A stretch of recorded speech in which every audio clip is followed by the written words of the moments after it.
Find the letters, make a match, cause there's many words for cash, no doubt, many ways to play cash word. Check 'em out. Cash word from Ohio Lottery. It's game time, yo. Cash word, it's fun to go with millions in prizes, don't you know? Lottery players are subject to Ohio laws and commission regulations. Play responsibly. If you owe back taxes, listen carefully to rule number 1. Never go up against the IRS alone. They're cracking down, freezing bank accounts, garnishing paychecks, canceling passports. Even your home or business could be at risk. But here's what they don't tell you. The IRS has powerful tax relief programs that could save you thousands if you qualify. That's why smart people call Optima Tax Relief, America's #1 tax resolution firm.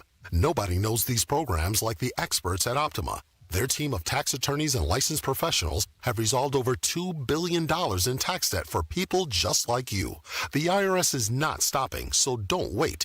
And don't take them on alone. For tax help you need, for tax help you can trust, call Optima today for a free consultation. Call 800-811-7033, 800-811-7033, 800-811-7033.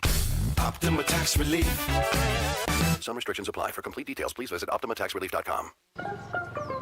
Whether you're from Roselawn or Walnut Hills, South Cumminsville or South Fairmount, our families and our community come first. We look out for each other. Greg Landsman fought to get us free preschool for 3- and 4-year-olds so our children have a strong foundation. And now that he's in Congress, he fought against the insurance companies jacking up costs on our families. He's fighting to protect Medicare and Social Security for our seniors, fighting the big corporations that are jacking up costs on our groceries and gas. Greg Landsman even wrote the bill to cap the cost of prescription drugs like insulin, to make it easier to raise our families, take care of our seniors, and keep our community strong. Greg Landsman is the leader we need in Congress, because family matters most. Paid for by DCCC, dccc.org. Not authorized by any candidate or candidates committee. DCCC is responsible for the content of this advertising. We are the keepers of the wild, America's original and most invested conservationists. For more than 80 years, we've been committed to conserving wildlife and the natural landscapes that define our nation. From rugged alpine ridgelines to peaceful tall grass prairies, we've supported the conservation of more than 36 of American wildlands. Our funding has led to cleaner water, fresher air, and improved wildlife habitat. From abundant fish and waterfowl populations to robust deer and elk herds, nothing is more important than maintaining wild spaces for adventurers to explore and wildlife to thrive. We are America's hunters and target shooters, stewards of the American outdoors.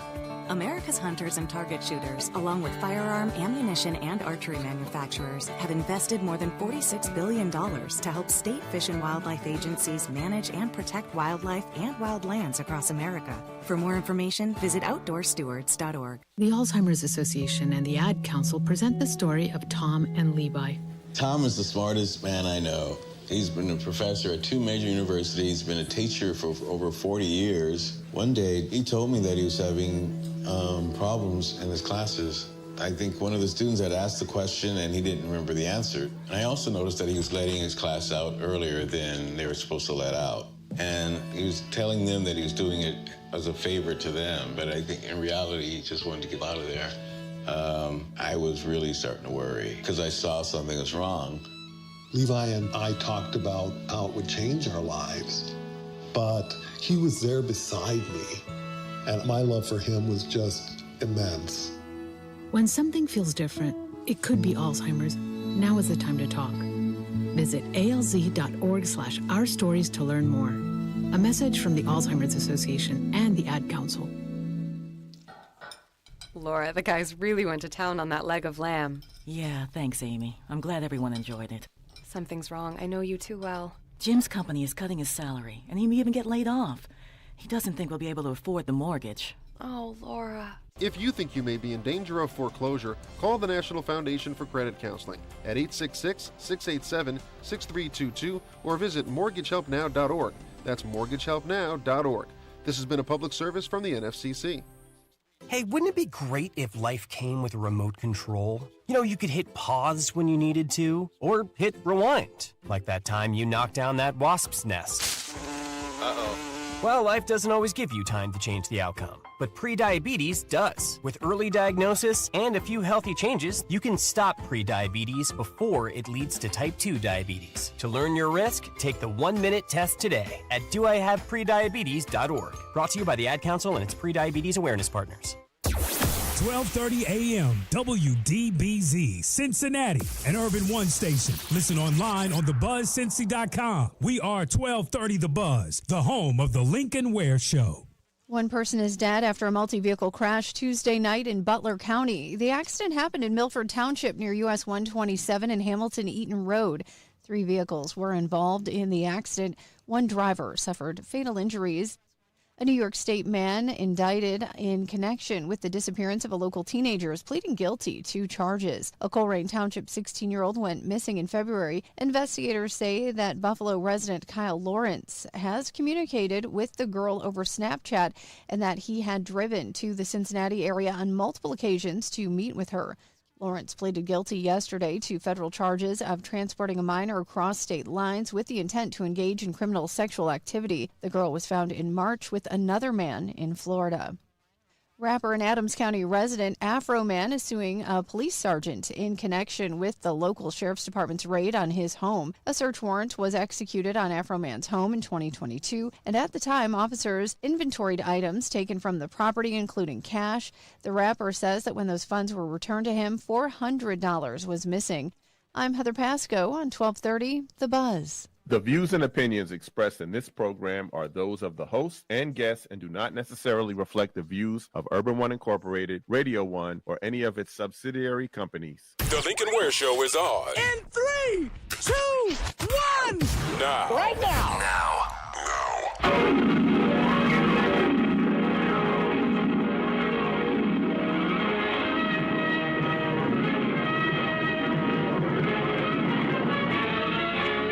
Than a speeding bullet.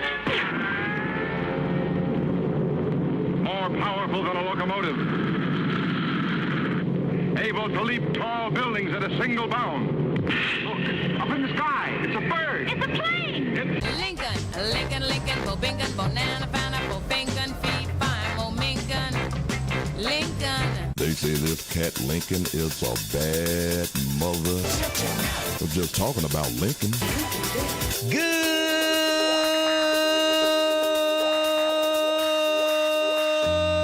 morning, Cincinnati. Welcome to 1230 WDBZ. We are the Buzz of Cincinnati, your talk station, the Lincoln Ware Show, till 1 o'clock this afternoon. There's a lot going on. It's Wednesday already. Man, this week is going by pretty fast. It's Wednesday already. And where do we start? Dr. Fauci is he's at the House of Representatives. I guess they're at the Senate or the House. I think they're at the Senate. Anyway, he's taking the fifth. He's not answering any questions. He said, y'all not going to send me to jail. I got a pardon. Yeah, from Biden to keep y'all off me, so stay the hell back. I take the fifth. And he was going to let his lawyer talk, and they kicked the lawyer out. Made Fauci's lawyer leave. So, boy. And I'm sure that'll be all over the news today about Dr. Fauci. Anthony Fauci takes the fifth in the Senate hearing over the COVID pandemic response. Yeah. And he didn't get along well with Trump at all. Trump gave him such a tough time. Oh, man. He was brutal toward Anthony Fauci. Yes, he was. And I meant to mention this yesterday. Usher is on tour with Chris Brown, I guess. And, they have this little scene where there's a bed up on stage and Usher picks somebody from the audience to go up and you're supposed to lay down on the bed, and Usher is going to do all the things he does to women. And this woman, she got up there and she really wanted Chris Brown. She was really there to see Chris Brown, not Usher. But she ended up on stage with Usher, and she was all stiff, and Usher said, I don't think she wants to be here. So he pretty much kicked her off the stage. And, man, they burned her good on social media, you know, the chat rooms and everything. And but she wasn't a bad-looking old girl, too. I will say that. And, boy, she responded to the folks on all these chat rooms. And, boy, she hit them hard, too. She hit them hard, let me tell you. She called them some of everything. And she says, oh, man, where is it? Anyway, I don't even know I could say some of the stuff she was saying. They don't say who you're going up there for. Y'all wanted me to get up there and F him. ATP. What does ATP stand for? It's some kind of, you know, get a younger folks, I guess. I don't know. What does ATP stand for? Y'all wanted me to F him ATP. What does that mean? I'm sure somebody on YouTube will know. But I don't know what Then she said, chat folks aren't used to anything. That's the most exciting thing that would have happened in y'all little ass lives. F y'all, disrespectfully. Man, she came back. Anyway, at that point. Oh, okay. It means at that point. Okay. That's what it means. Y'all wanted me to F him at that point. Okay, it makes sense. All right. Thanks for your help, YouTube. I don't know this stuff. I don't know all these letters and all, you know. All I know is ASAP. You know what I mean? At that point. Okay. All right. Unbelievable. Has anybody heard anything from Springfield? The mayor released a statement, you know, the other day as the temporary protective status for Haitians ended. And I got a feeling when they least expected, ICE is going to swoop in on Springfield and start rounding people up and sending them back to war-torn, well, I won't say war-torn, but gang-torn Haiti. And can you imagine, a lot of their kids were born here in the United States, so they're citizens, so you're going to have a choice of taking your kids back to Haiti or being separated from your kids. And I think most parents will probably let them stay here than to take them back to Haiti. That's like a death sentence. And somebody's got to come to these Haitians' rescue and let them stay here. That's just horrible. Can you imagine after you've made a life for yourself here, you know, you got a nice place to stay or you know, you got a job, kids are going to school, and all of a sudden they want to pluck you up and send you back to Haiti. Oh, man. That would be tough to do. Many immigrants have spent years working, paying taxes, raising families, and contributing to communities across our country. And this wasn't permanent, and Donald Trump is doing what he does, getting rid of people of color in this country. That's been a goal of his. That's what was that, 2025? That, what was it called? Project 2025? Yeah. And that was his deal. And we'll see what it's 350,000 Haitian immigrants living in the United States. That's a lot of people. That's a lot of people. Like you say, with jobs, families, housing, and it could all be taken away. I just got a feeling something's going to happen where they're not going to have to go back. They shouldn't have to go back. Well, Cincinnati's got a new hotel up and running. I mean, we got the convention hotel ready to go. I mean, they're starting to build on that. That'll be ready in a couple of years. But we got another hotel. I didn't even know this place was open, called the Fidelity. The Fidelity Hotel. And it's right there on the corner of 6th and Main. I did not know. I saw them working, but I didn't know what they were working on. I thought it was maybe some apartments or something. But a 21-story tower price tag. Oh no, that's not it. The Fidelity at 6th Street downtown, 210 6th Street. And they've been working on it for 7 years, restoring that hotel. It was an old office building, and now apparently it's going to be a real nice hotel downtown. The 7-year journey involving multiple hotel plans, hundreds of craftspeople, and at least 500,000 labor hours. And the building is reopening its doors as the Cincinnati Fidelity Hotel. 165 rooms. And it's going to welcome the first guest. Well, they welcomed the first guest yesterday. And they say it's a real nice hotel. Yeah. So that'll be another hotel for people to stay in when they come in for the music festival next year. So from all what they're saying, it's a real nice hotel. So we'll see. And that's something that's been lacking in Cincinnati. And looks like we're catching up very fast. I got guests out the wazoo today. Some guests you like, some you might not like. We got the boogeyman coming in. Everybody thinks he's the boogeyman. You know, they think he the Wizard of Oz. He's behind the curtain, and he's pulling all the strings that happen in Over the Rhine and downtown Cincinnati. Steve Leeper from 3CDC is coming in around 11:15. Steve Leeper will be on the show. He can tell us he can even tell us about this hotel that's going up, I'm sure. Bat sacks. The mayor calls it bat sackies.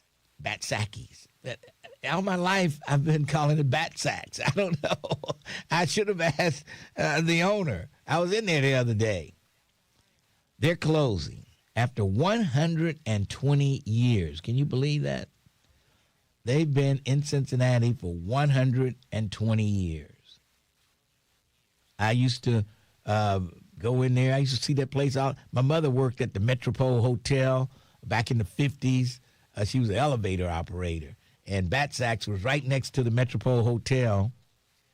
And I used to always go in there, pick up cleaners and her cleaner clothes, and would always see Gus. And over the years, he became to know. They moved. Then they moved over to the Terrace Hotel. It was on that level there, right there at what street is it? Vine and 6th and Vine, I think it was. Yeah, 6th and Vine. And then they moved from there on down 6th Street, and they said foot traffic just dried up after they moved down there. They weren't making any money, and it was just the end, pretty much the end for Bat Sacks. And I guess they're closing in a month or so. They're going to put all their hats on sale, and it's going to be the end. Man, I used to go in there to get my shoes shined all the time. Those guys in there who shine shoes, man, they talk about everything. Sports was their main thing. They knew you couldn't tell the shoe shine guy that he didn't know anything about sports. I can't even remember the guy's name, but there was a couple of them there that had been there for years and years. And I want to get your stories about Bat Sacks if you feel like calling in. But, you know, George Bush, and a lot of those cats used to come there to get their hats. Bob Hope. Yeah, stop in Bat Sacks to get their hats. And every time they'd had the festival, all of Detroit, the whole city of Detroit would be in there buying hats. You know, they love to wear their hats in Detroit. So they will be missed on the Cincinnati landscape for the past 120 years. moved over here as immigrants, and his uncle willed the place to him when he died, and he had it ever since. Unbelievable. T. Higgins has a new nickname, Chocolate Thunder. What? He was out at Kenwood, and some lady was following him, and she approached him saying, hey. Higgins gave her a hug, and then he said, how you doing? And then he told her, you don't even know my name. She said, yes, I do. You fine Chocolate Thunder. She said, I know exactly who you are. So Higgins was caught off guard. He took a picture with the woman and chuckled to himself. And he posted it on TikTok, and now it's had over 200,000 views. T. Higgins at the Kenwood Mall, and he's got a new name, Fine Chocolate Thunder. Okay. All right. Oh, boy. Hamilton County Commissioner Alicia Reese got so upset with the people who work for the commissioners not doing their job, she just walked out of the meeting. She wanted them to find out, I guess, about the county's half-cent tax. She wanted to take the money from that to pay for jobs and family services so they wouldn't have to have a levy, I guess. And she said that would mean a smaller increase in property taxes for the levy. But the staff has found that given the county's debt obligations, it's not possible to divert the sales tax money. And she says she's been asking for numbers, and then they're asking her, well, what do you want? What do you want, this and that? She said, don't ask me to do your job. You work for us. You work for me. And they went back and forth, and she got up and left the meeting. All right, go ahead, Alicia Reese. Well, somebody won the Mega Millions yesterday. It wasn't me. Somebody won $800 million. Of course, the cash option, $344 million. Man, isn't that something? But everybody wants to do that cash option. They want that money now, but you get a lot more if you got it over time. But I don't think I would do that. I want the money now. Who knows what could happen? Y'all could go broke or something before I get all my money. I don't know. But it's best to take that cash right now. And if you won $800 million, it's still okay to walk away with $344 million. Yes. So the numbers were 34, 48, 49, 59, and 70. The mega ball was 12. Those are all double-digit numbers, high numbers. The next mega, there's going to be a lot of single-digit numbers, I bet you, and numbers in the teens. You watch. I've been following this stuff. I'm going to win one day. But when you get a lot of high numbers like that, the next one, there's going to be low numbers. Or sometimes they might go for 2 weeks, but no more than 2 weeks with high numbers, and then they go back to low. Y'all watch me on this. You're going to say, damn, that Lincoln Ware was on the money. Yeah, empty your bank accounts and put it all on what Lincoln Ware said, okay? Let's take a break. For entertainment purposes only. Let's take a break, and then we'll come back. The Lincoln Ware Show, 1230, The Buzz. Bringing you the stories that go beyond the headlines. The Tavis Smiley Show.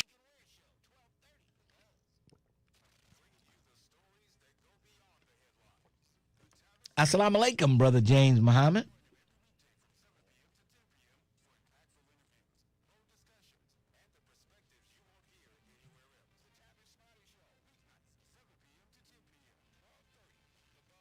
Oh, gee. You're very funny, Tim Heidel. The sad thing about it, a lot of folks on YouTube might agree with you.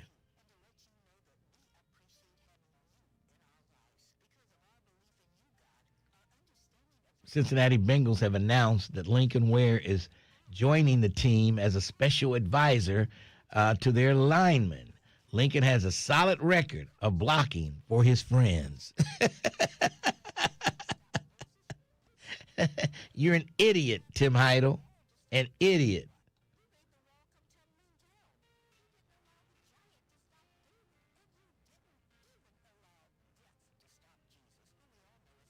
Oh, yeah. We'll get that for sure. Don't let me forget. You always let me forget these clips, man. I'll bet Elias picked 4 algorithm before Lincoln's theory. He just pulled from it. You go ahead and bet with Elia then, Brent. Put your money with Elia.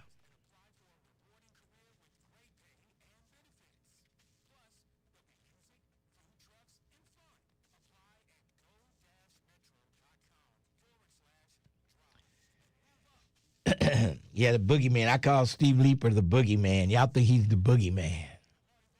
I bet it's 3CDC. They had something to do with it. I bet you with 3CDC wouldn't let those food trucks go up. 3CDC, y'all think they control everything that happens in the city.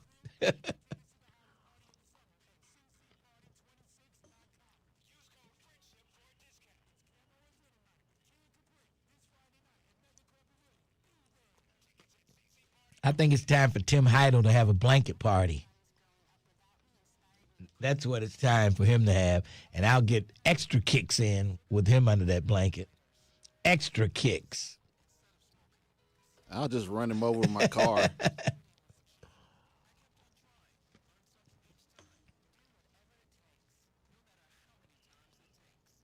I'll kick him harder than they did the Russian man down on 4th Street.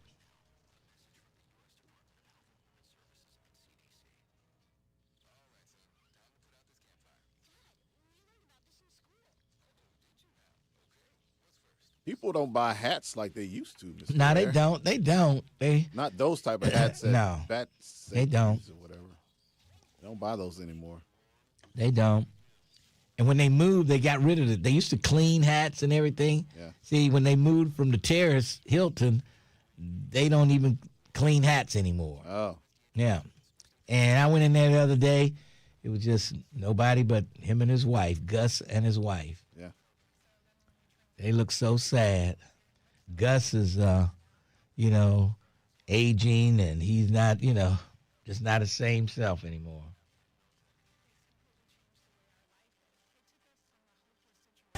Visit OperationHomefront.org to learn more. Take us with you wherever you go. Download the Buzz app for your smartphone today. For details, go to thebuzzcincy.com.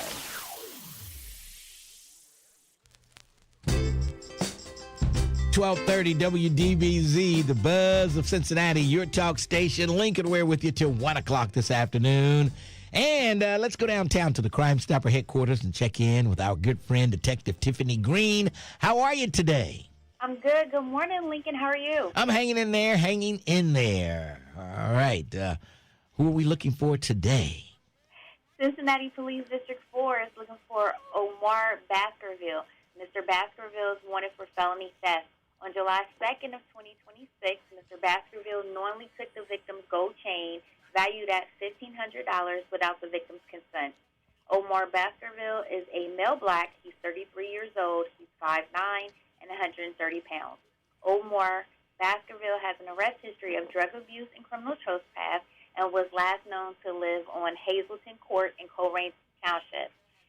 Cincinnati Police District 3 is looking for Miranda Ewing. Ms. Ewing is wanted for felony vehicle theft, felony drug abuse, and misdemeanor escape. On July 17th of 2026, Ms. Ewing knowingly took the victim's car keys and motor vehicle without the victim's consent.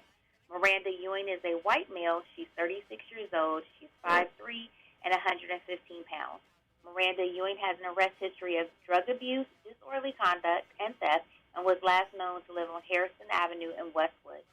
Listeners, if anyone has information on where police can find Omar Baskerville or Miranda Ewing, please call Crime Stoppers at 513-352-3040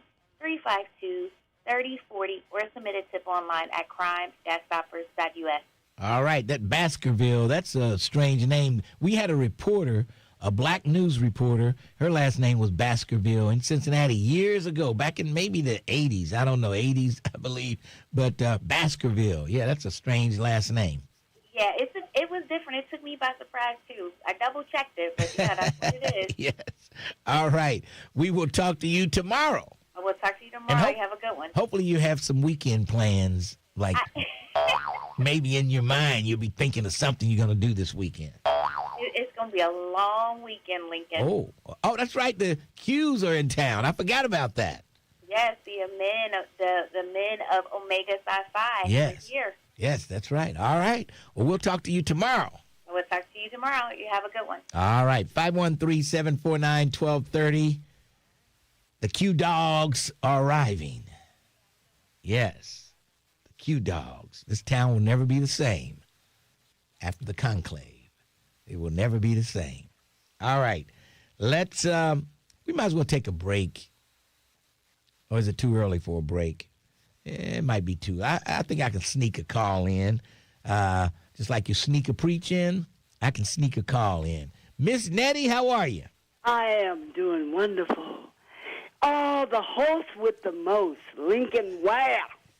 Thank you. Congratulations to everyone out there. Heat Wave, and to you, Lincoln, and to WCIN and all the other singers, okay? Yes. All right. And I want to talk about the lady of Walk and Talk, Sharon Ware. The first lady of Walk and Talk. Yes, Sharon Ware. Okay. And also I want to talk about the real Terrence Howard. And I've been wearing your shirt every day. Oh, yeah? Every day.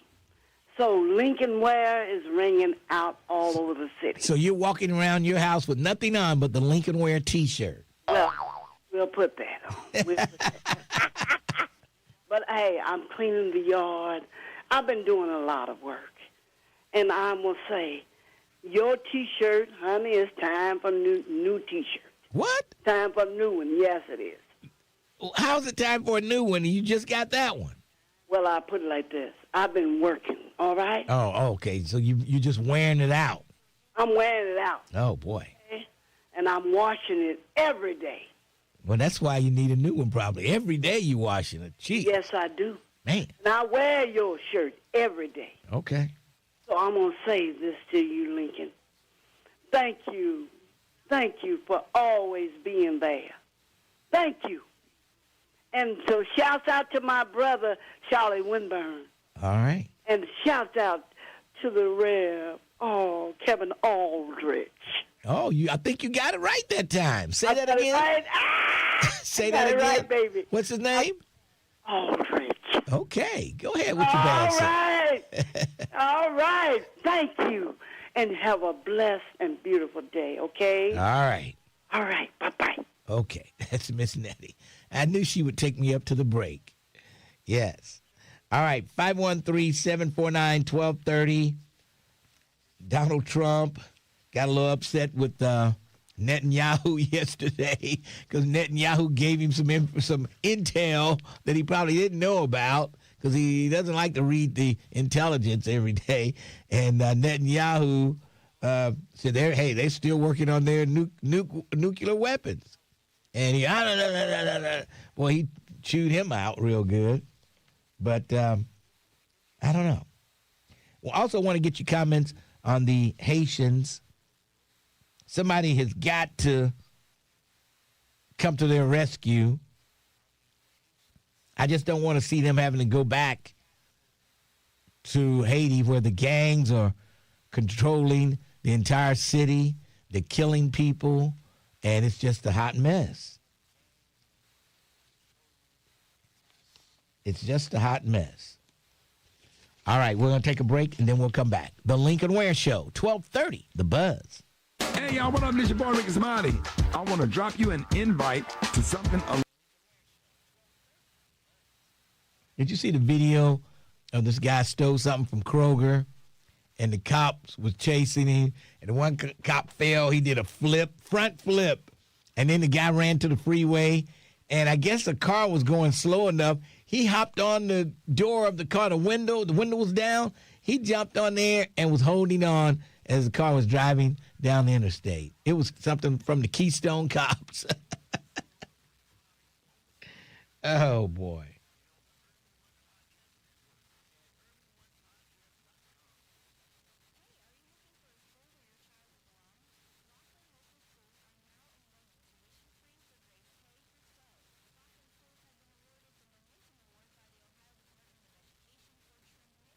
Miss Nettie got his name right.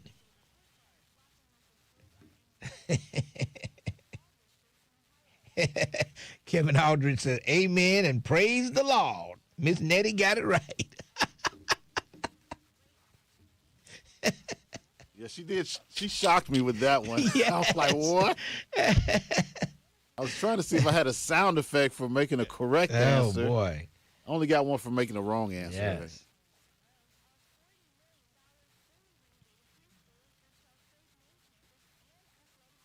Is there another hat store in Cincinnati? Not like Bat Sacks. You can find hats at, Men's Warehouse and stuff like that, but, they're just there. So you probably have to go online to get a hat, or I don't think there's a hat store like Bat Sacks for men in Cincinnati. No. Nordstrom's might have some hats, but that's just on the side. They don't specialize in hats like Bat Sacks did. No.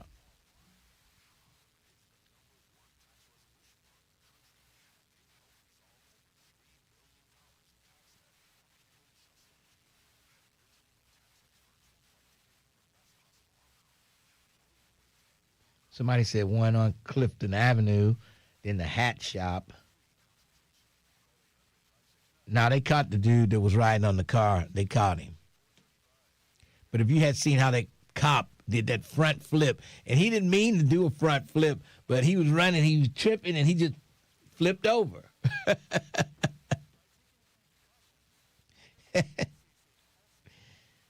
Oh.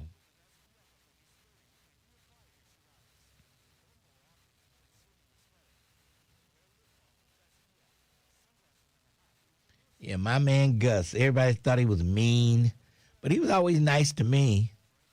But then again, I'm Lincoln Ware, and he wanted to be nice to me. No, he even knew my hat size. My Sharon and I think it was Tia, they went in there to buy me a hat. They were going to buy me a hat for Christmas. And they told him who they were, and he said, oh, yeah, he wears I don't even know what size I wear.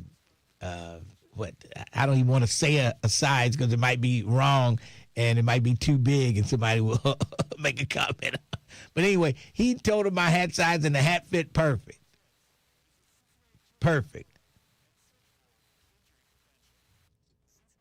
Yes, I think that's a generational thing. I know a couple cats my age that wears them. Yeah. But after that, it just drifts off, man. When the younger folks that's in their 40s they wear and ball 30s, caps. They wear baseball caps. Yeah, yeah, they do. You open up a baseball cap shop, and then you might have some customers.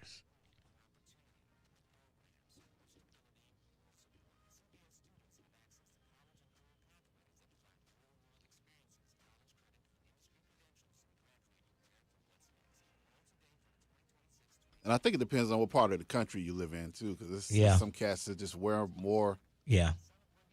Well, I think in the north, during the wintertime, everybody has a hat, because I wear a hat in the winter. This bald head, that cold weather and this bald head does not go together. Let me tell you. And if you forget your hat, as soon as I walk outside, I know it. I'm right back in there.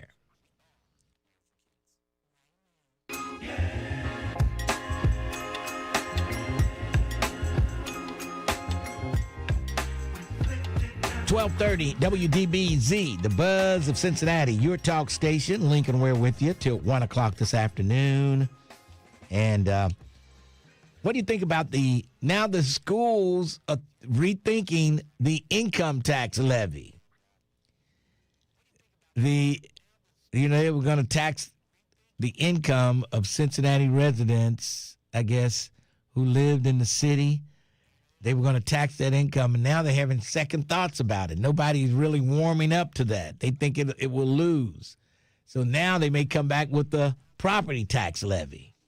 I don't think people really want that either. I just thought the income tax was probably the easier way to do it. You wouldn't put a burden on people who are in their houses, fixed income, and all that stuff.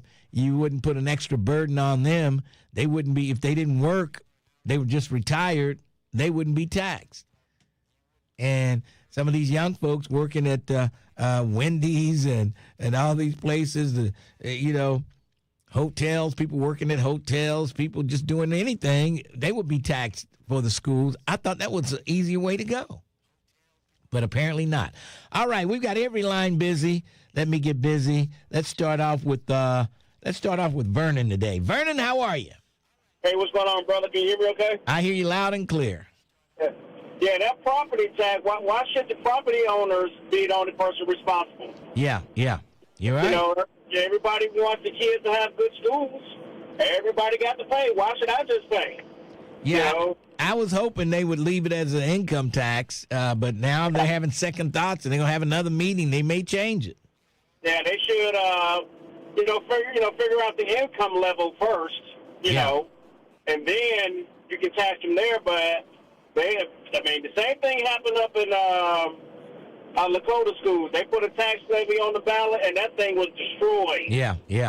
And you should have seen them white people standing in line. I was right along with them, and even though I got grandbabies up there, I ain't got no more money to give to no damn schools. I just don't. I'm sorry. Yeah. I ain't got time. Well, would you rather have an income tax than a property tax? Income tax, because everybody has to pay. I believe everybody should have to pay. So I would prefer an income tax. Yeah. Even though I feel like I'm taxed enough. But, we live in a country where you get penalized for doing things properly. You don't have a whole bunch of kids, you get taxed more. You have a whole bunch of kids, you don't have to pay any taxes. Uh-huh. America's kind of backwards on a whole bunch of stuff. So, we don't treat responsible people properly. And, that's one thing that I've learned as I've gotten older is that you can get over pretty well if you just lay down and have a bunch of babies, but that's another conversation. Well, they're saying they're going to have to close schools down if this thing fails. Schools will have to close. And, people that live in Cincinnati should do something about it. But you can't have everything always be on the property owner's shoulders. That's the thing. You got to spread it around. Everybody can carry the weight if it's just a little bit for you and a little bit for me. But if it's just on one group of people, that ain't fair. Yeah. That's not fair, I agree. But, on to the orange jackass. I saw the thing with Netanyahu. He didn't like that at all. He didn't like Netanyahu. And then Netanyahu told him that he said the Russians are giving intel to Iran. And he said, "No, I don't believe that. I'll ask what's his name? Russian guy. Putin." He said the next time I talk to Putin, I'll ask him if he's giving intel to Iran. What do you think Putin's going to say? Oh, yeah, I'm giving it to him. Yeah, he's going to say, no, what are you talking about? I have no idea. So, I mean, why does Trump trust Putin as much as he does? I just don't believe it. I think that's because he's got the pictures of him. But, I felt sorry for that Republican that had to sit behind him at that funeral. Did you see the pictures of that guy? No, I didn't. Terrence could probably pull it up for you. He smelled awful. And the dude is making faces. He's sitting right behind him. Are you kidding me? Oh, yeah. He can find it. It's pretty easy to find. Yeah, he smelled awful. Then the whole funeral, I guess he went up there and knocked on the coffin or whatever. Jeez. Well, they said that, and people say he has an odor, but I talked to a reporter that was standing right next to him in an interview. He said it was like he had a lot of perfume, like a lot of, body talcum or something, I don't know. Got to cover him up. Yeah, so. I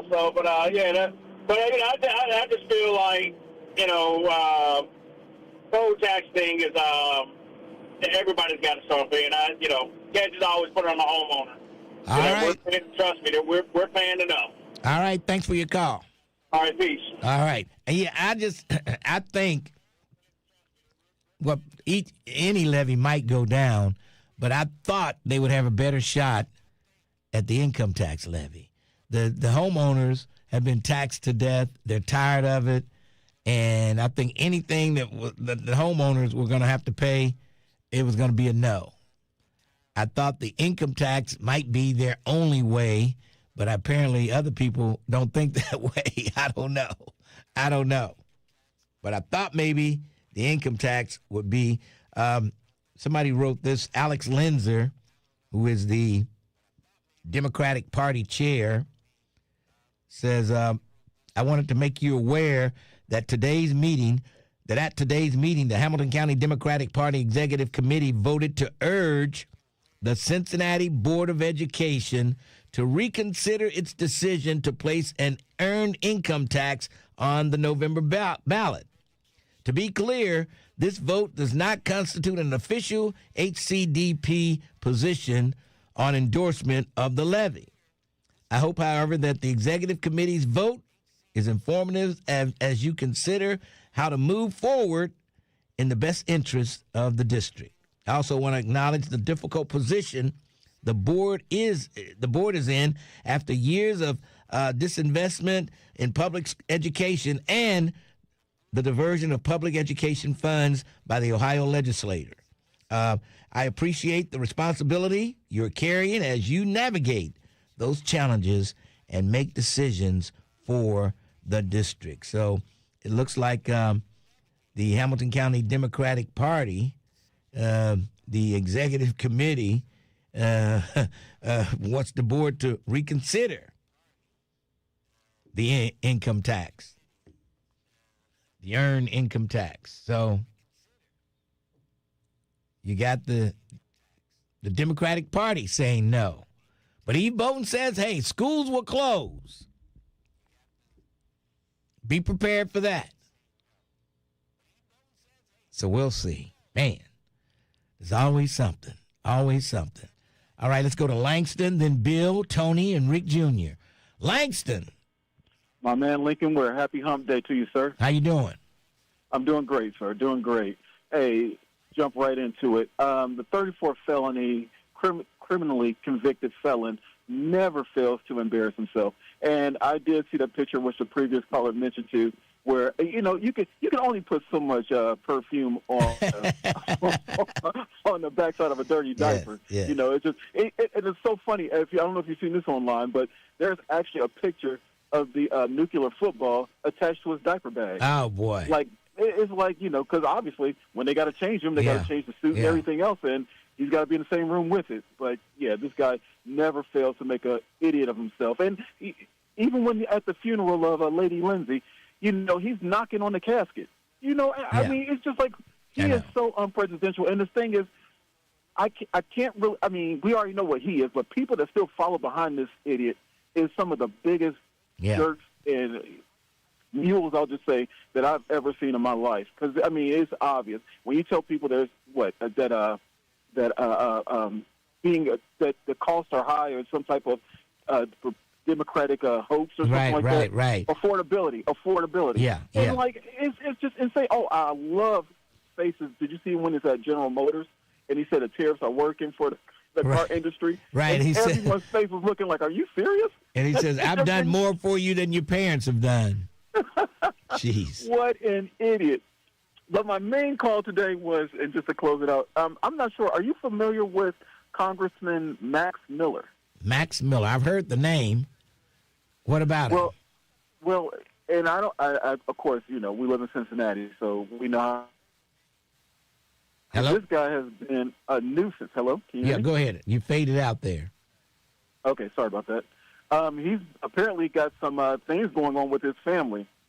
Apparently, there's been some abuse allegations in regards to his wife, and there's a newborn child, with some type of fracture. What? And, I've heard nothing about this. And now I'm starting to do a deep dive. That's what I was asking. I don't know if you heard anything about this. I'm trying to get more information about it. But it's like radio silence, in the news area. But Where is this guy? Where is he from? He's out of I think he's out of the 7th Congressional District in Ohio. Okay. And some kind of way, and I don't want to put all this information out in regards to this way, but his wife is related to the car dealership senator. He just Marino? got elected. Was it Marino? Yeah, Marino. I think it's Marino. Yes. So it's amazing how abuse and can happen under the guise of, well, we got to protect the brand and not put it out there. But yeah, something's going on. Maybe your good friend will call in and maybe shed some more light in on it. But that's all I have for you, my friend. All right. Hey, Langston, thanks for your call. Appreciate it. No problem. We'll talk to you, brother. All right, that's Langston. And yes, Mr. Howard. He said Lady Lindsay.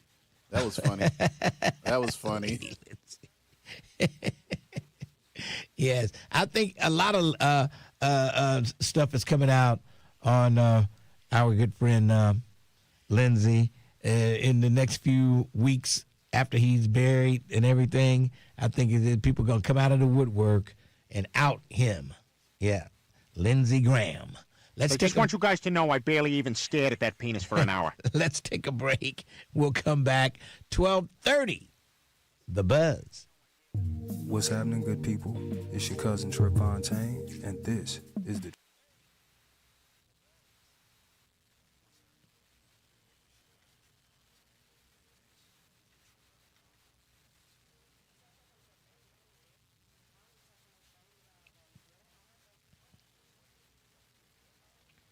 Miller was married to Marino's daughter.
Oh my! You what do you mean you're an official greeter? You're in Baltimore.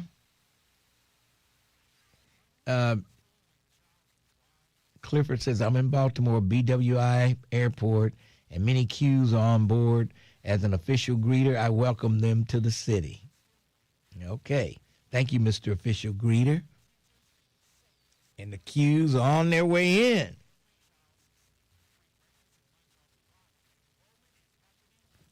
I hope there's no murder cases where Clyde Bennett has to go represent people. He's going to be partying with the Qs. Oh, I got to leave the party. Somebody got charged with murder. They get arraigned in the morning. I got to go.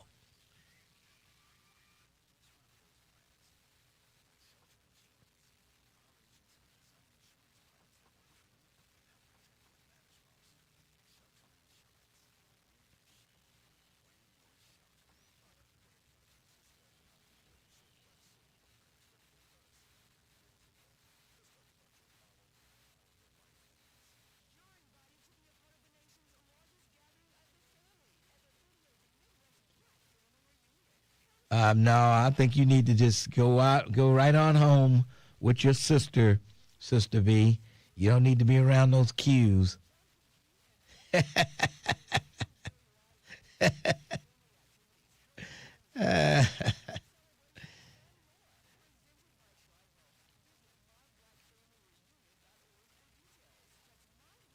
Oh, boy. I was saying Clyde Bennett, who, gets the big murder cases, he's a Q, so he's going to be partying, and I hope no one gets murdered so he won't have to leave the party.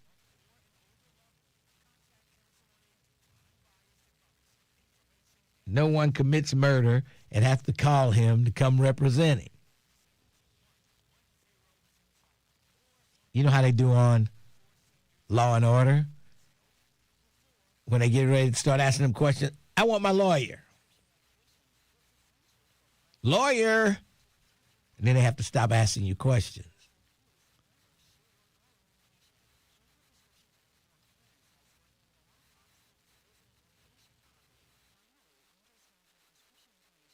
WareRx.org, a public service from the National Association of Boards of Pharmacy Foundation. The views and opinions expressed in this program are those of the host and guests and do not necessarily reflect the views of Urban One Incorporated, Radio One, or any of its subsidiary companies. Don't leave us in the car. Take us with you. Go to your favorite app store, search WDBZ, and download the Buzz app today.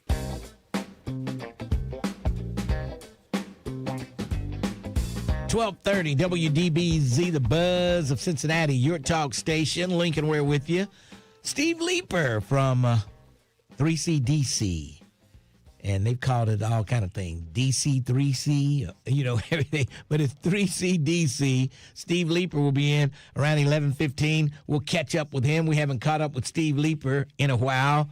There's so much going on in Over the Rhine. I'll be in Over the Rhine on Friday, as a matter of fact. I'll be down at Stagger Lee's, broadcasting live from 4 till 7. It's their first anniversary, and I haven't heard of any problems or anything going on down there at Stagger Lee's. They had some issues up in Clifton. They moved down to Over the Rhine, and I think they're doing pretty good. I'll be there on Friday. Come on down and check me out there. Maybe you want to get a bottle for yourself for the weekend. Yes. Maybe some Q-Dogs will be down there stocking up for the weekend. I don't know. But come on by. Check me out this coming Friday at Stagger Lee's. Yes. All right.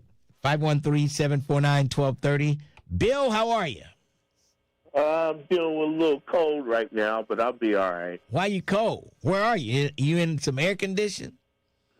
I've been in the air conditioning, running out in the heat and everything and all that. It snuck up on me, but I'm on it. All right. I'm staying on it. Okay. I do want to continue a comment on the Walk of Fame. I didn't get a chance to greet you. I didn't get a chance to okay, talk your phone. Maybe could you walk over toward the window or something? I don't know. Can you hear me now? Yes. Okay. I didn't get a chance to greet everybody like I wanted to. I didn't get a chance to congratulate you and TC and the remaining staff at WCIN. And it was just fast-paced situation. Yeah. Say, I didn't get a chance to see a lot of people over there at WCIN because I was so busy. I didn't get a chance to talk to a lot of people. Yeah, well, I mean, the heat and all that was kind of working on me, so I really enjoyed myself, but I do want to continue on tapping on this one thing. I was playing Heat Wave the other day. I was playing the Central Heating album. And on the back of the Central Heating album, you got the pictures of the group members. Yeah. And Billy Jones is not in there. Okay. But he is in the inner sleeve.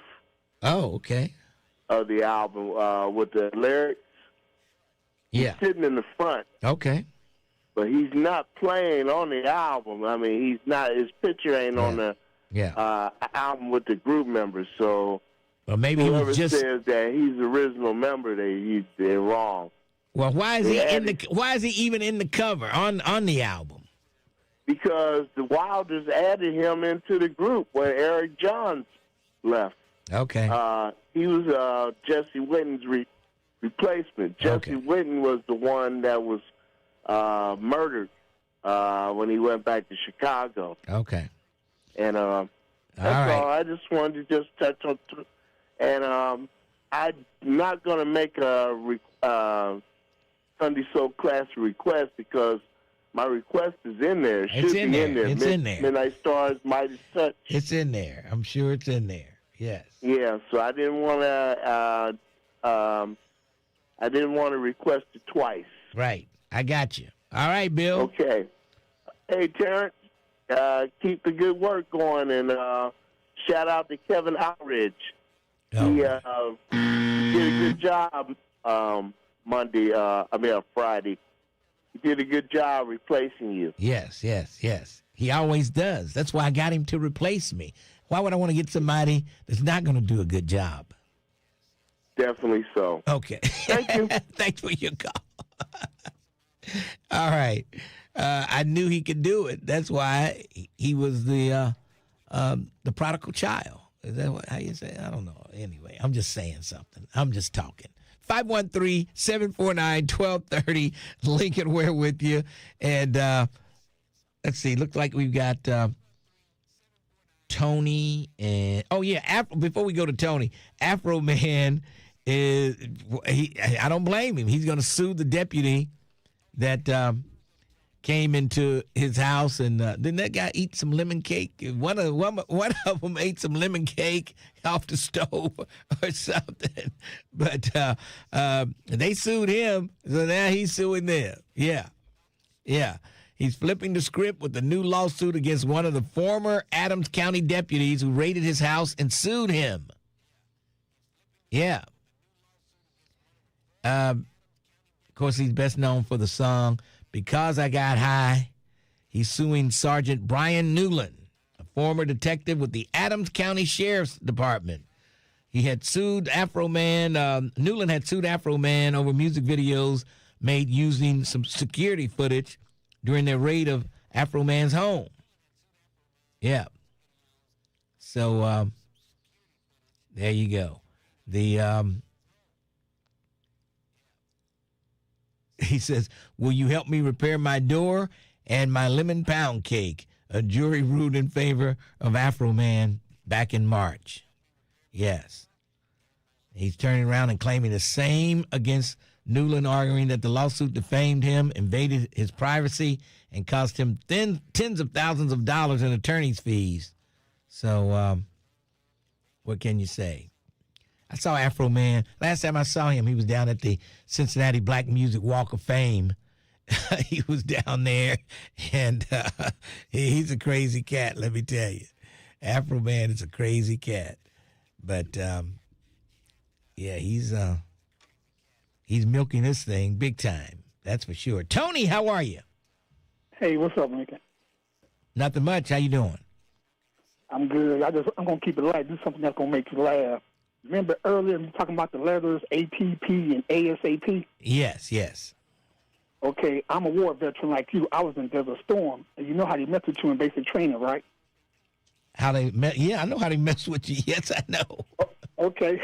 The drill sergeant told us if we can't tell them what ASAP stands for, they're going to make us drop and do 50. So we're like, okay, this is a no-brainer. Mm-hmm. They're like, what do ASAP stand for? And we all yelled out, as soon as possible. They like, drop. They like, no, wrong, drop. And we think, what the hell are they talking about? And then they say, you know what it really stands for, especially in the military? No, drill sergeant, what? Alcohol solve all problems. Okay. Oh, boy. And so you had to do 50, huh? Yeah, and you know, in the military, when you do 50, you're really doing 100. Like yes. 1, 2, 3. I know. Yeah. They have a weird way of counting. Yeah, but when you mentioned that this morning, that just gave me a flashback. Like, yeah. Yeah. I don't know what these letters mean now. These young folks, they got something for everything. But, hey, I appreciate your call, Tony. All right. Give me 50, Tony, real quick. Thanks for your call. All right. Yeah. Go ahead, give me 50 right now. Those were the days, let me tell you. Man, Fauci is just, everybody's talking. Fauci's standing there. He hasn't opened his mouth except to say, on the advice of my attorney, I'm going to invoke the fifth. That's all he said all day. He's just sitting there, and everybody's talking either about him or praising him. The Republicans dog him out. The Democrats are praising Fauci. So, yeah, All right, we're going to take a break, and then we'll come back. Rick Jr. and Sister Bridge. Oh, boy. That's almost a half hour right there. Let's take a break. 12:30, The Buzz. 12:30 a.m. WDBZ, Cincinnati, an Urban One station. Listen online on thebuzzcincy.com. We are 1230 The Buzz, the home of the Lincoln Ware Show. A New York State man indicted in connection with the disappearance of a local teenager is pleading guilty to charges. A Coleraine Township 16-year-old went missing in February. Investigators say that Buffalo resident Kyle Lawrence had communicated with the girl over Snapchat and that he had driven to the Cincinnati area on multiple occasions to meet with her. Lawrence pleaded guilty yesterday to federal charges of transporting a minor across state lines with the intent to engage in criminal sexual activity. The girl was found in March with another man in Florida. Rapper and Adams County resident Afro Man is suing a police sergeant in connection with the local sheriff's department's raid on his home. A search warrant was executed on Afro Man's home in 2022, and at the time, officers inventoried items taken from the property, including cash. The rapper says that when those funds were returned to him, $400 was missing. Authorities say the money wasn't stolen, but that there had been a miscount. Afro Man announced on social media Tuesday that he is filing a lawsuit over the missing money. The Reds split a doubleheader with the Guardians Tuesday at Great American Ballpark. Cleveland won the first game 6-5, with the Reds taking the second game 2-0. I'm Heather Pasco on 1230 The Buzz. The views and opinions expressed in this program are those of the host and guests and do not necessarily reflect the views of Urban One Incorporated, Radio One, or any of its subsidiary companies. Right now, I'm walking around the house with nothing on but the Lincoln Ware Show. Yeah.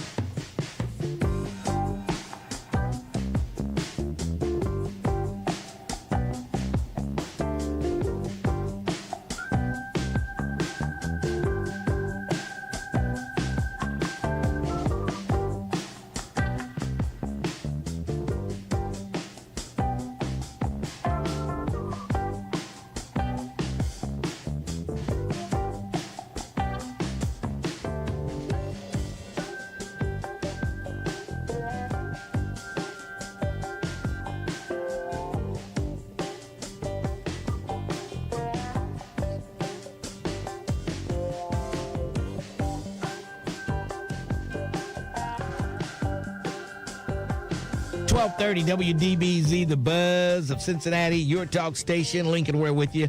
Let's go talk to my good friend, Dr. Beverly, over at the Children's Hospital, child psychologist at Cincinnati Children's.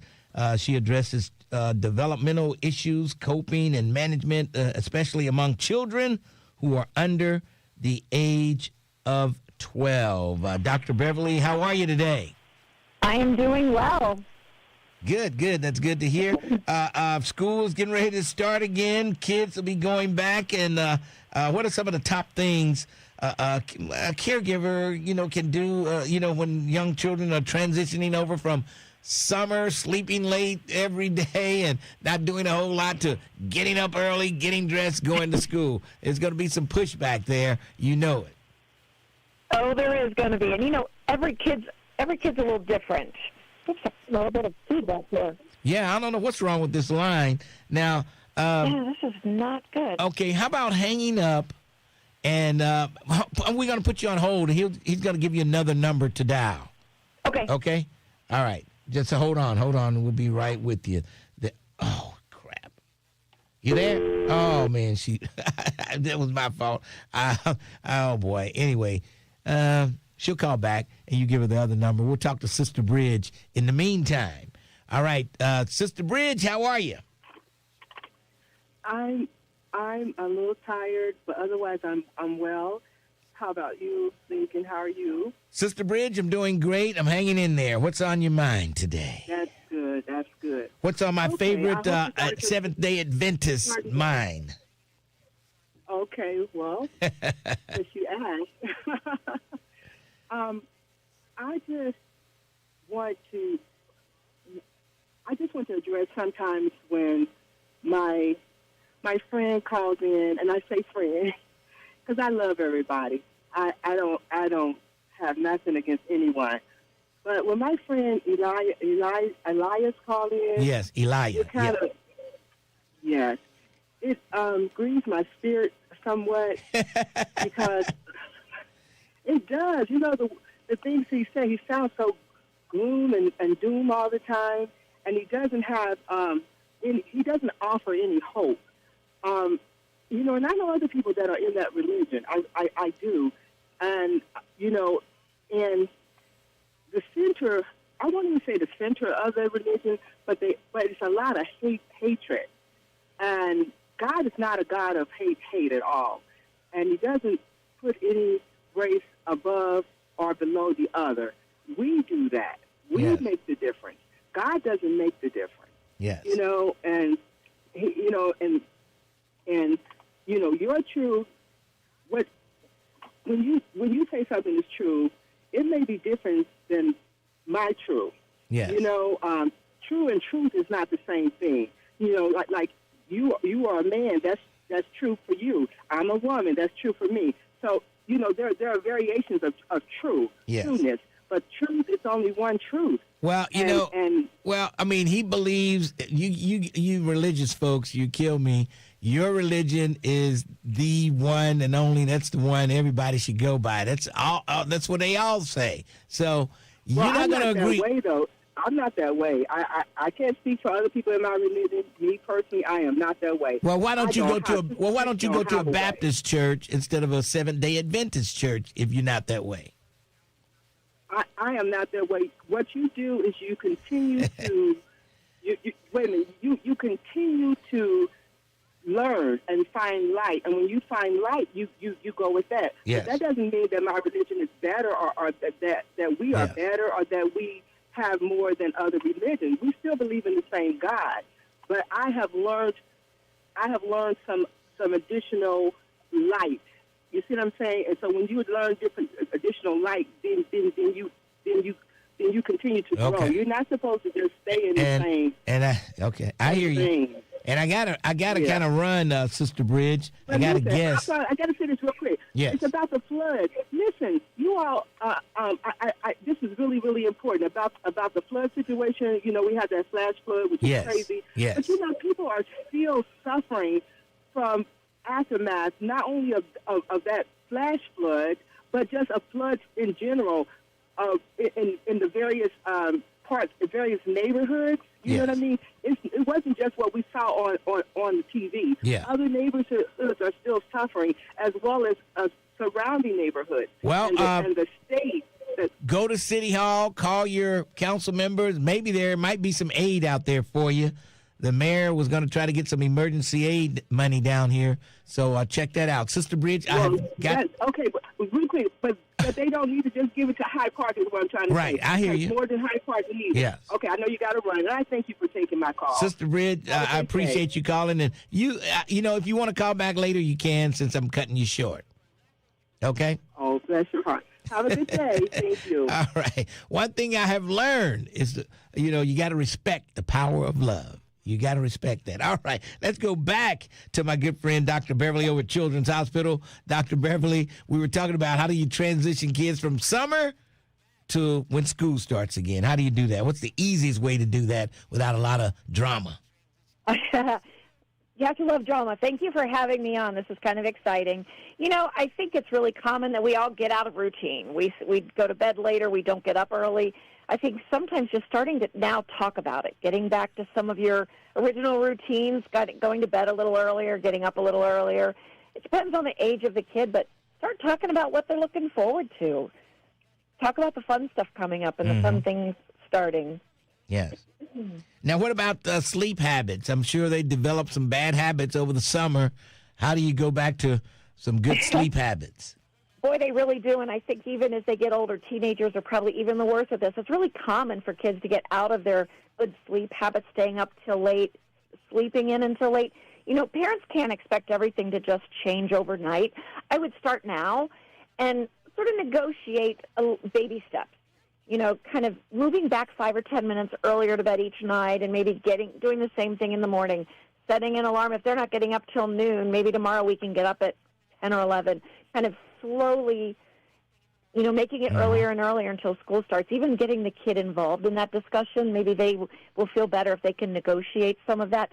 I also think setting up incentives is hard. We all know when you've been on vacation for a week and you have to go back to work on Monday morning, it is hard to get up and get moving. Yes, it is. And another thing that makes it hard for them to get up, you got to monitor their social media. If they've got phones, and you got to make sure they're not up to 11, 12, 1 o'clock on those phones.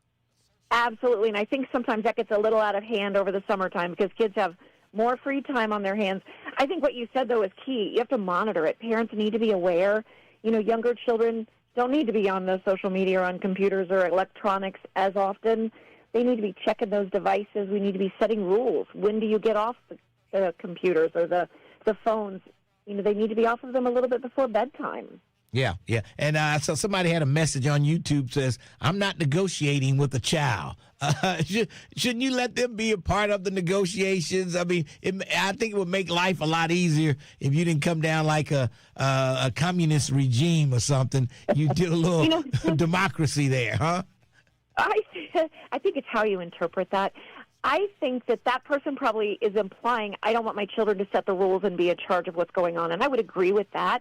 But when we say I don't want to negotiate, we want to teach them to have an opinion and to maybe stretch the rules. I remember when my daughter was really little, she all of a sudden decided that I'm older now, I need a later bedtime, and we negotiated. We wanted her to go to bed, I don't remember, it was like she was going to bed at 7 and she wanted to go to bed at 8, and we negotiated back and forth, and we finalized 7:05, and she was perfectly happy about that. Okay. And she felt like she had a say in it. Right. See, that's what I'm saying. Yeah. Negotiating doesn't mean they're setting the rules. Right. Maybe there's a little bit of wiggle room. Maybe there's a little place you can give your kids some control and let them seem like they're an active part of the family and have a say in it. You're going to get more buy-in. I think they would feel better about that if they had a little part in it. You know what I mean? Oh, yes. They may not have a part, but it makes them think they help negotiate what time they were going to do this and that. So there you go. Let them have a little piece of it. Maybe not the whole shebang, but let them have a little bit in there. Now, where can caregivers find more resources to help with back-to-school transition?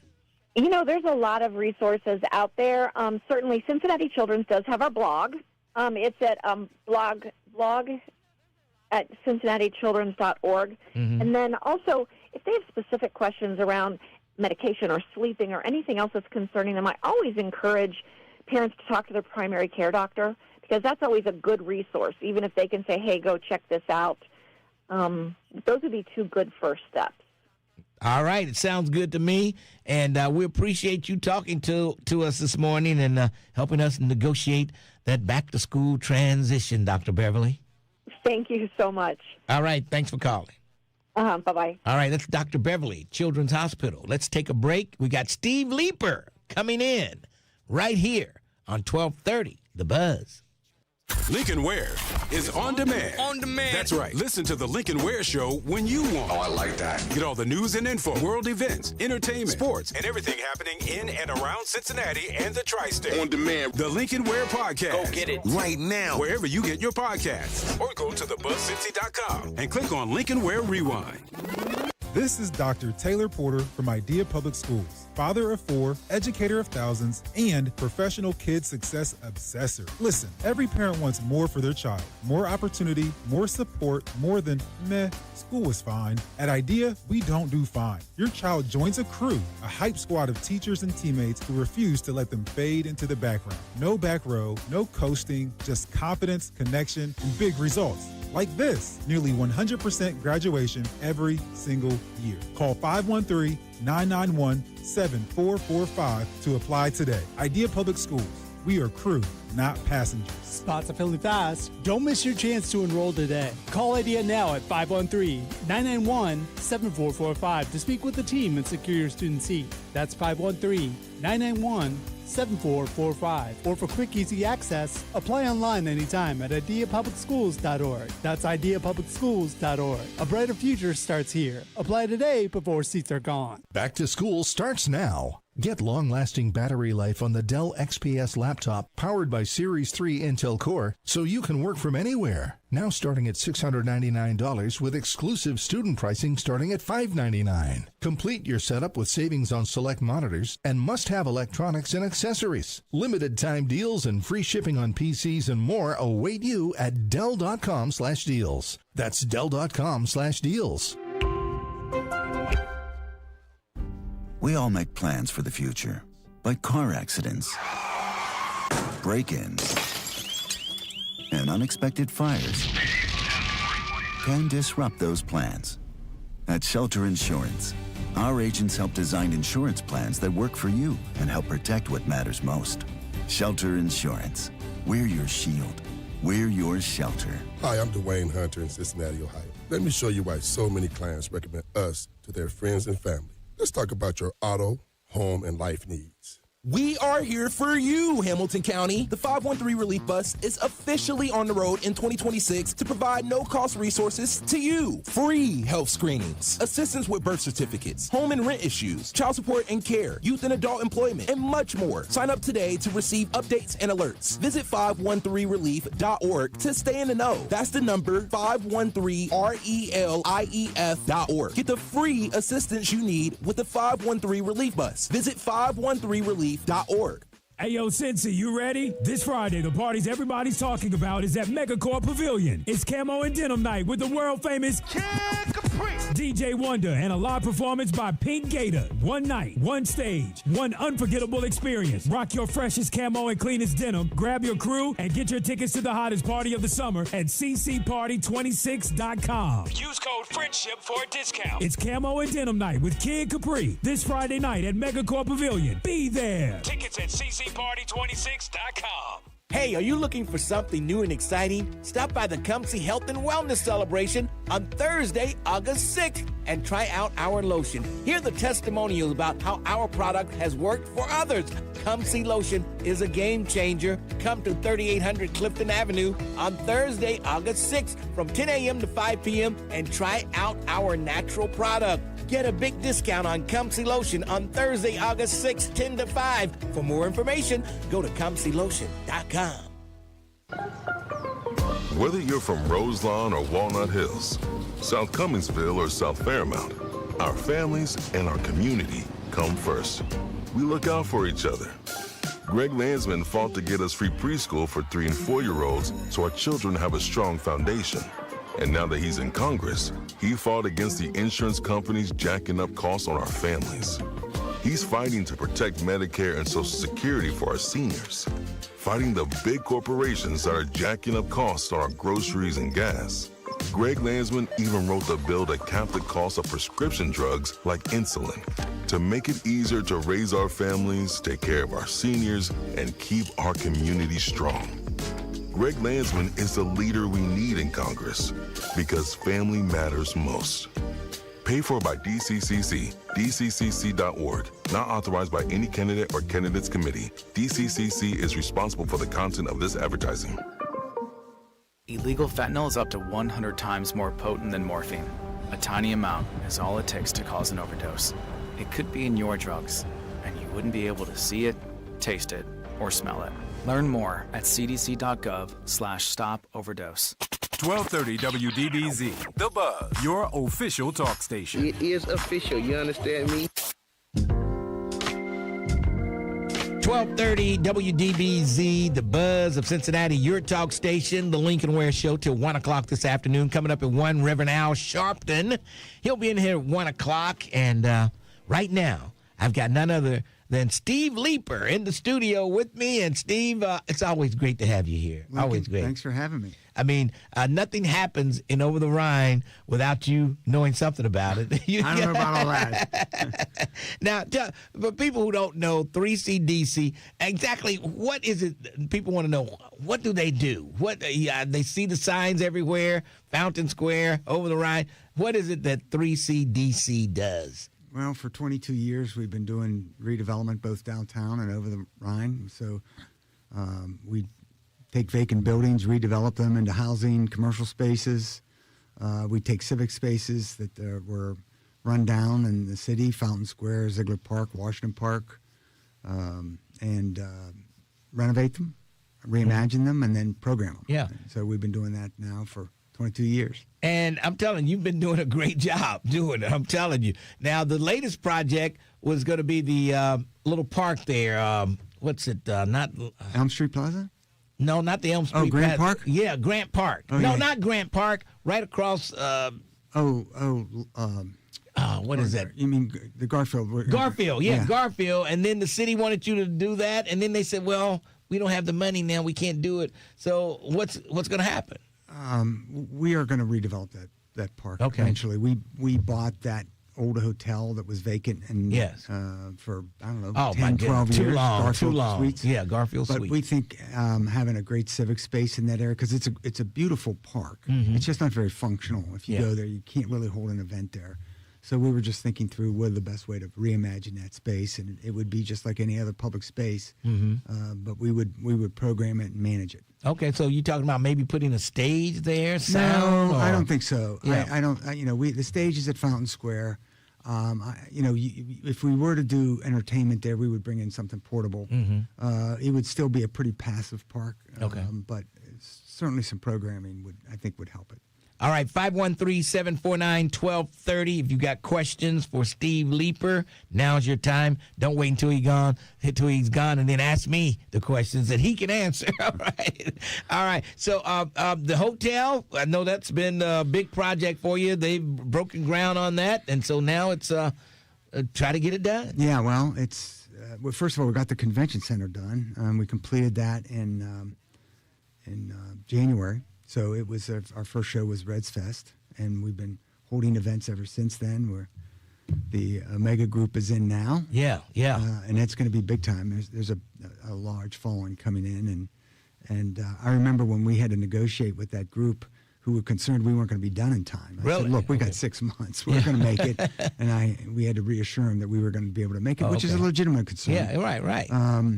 But then we've got the construction of the hotel. I don't think people will realize just how big that new asset's going to be. Yeah, and it's going to change the skyline. It's going to change the skyline of the city. Yeah, especially that end of town. Yeah.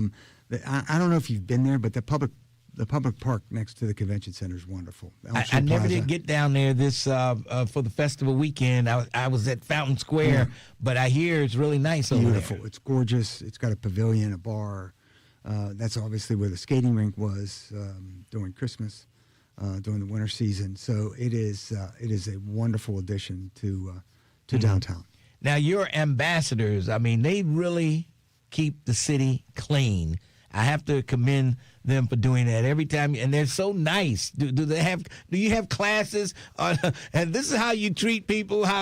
Because every time you talk to one of them, they're so nice, all of them. Well, it's funny, as you well know, we don't. There's a lot of people that aren't exactly crazy about 3CDC. Yes. But one thing that people all agree on is they do love our colleagues that serve as the ambassadors. Yeah. That nobody has ever said a disparaging word about them.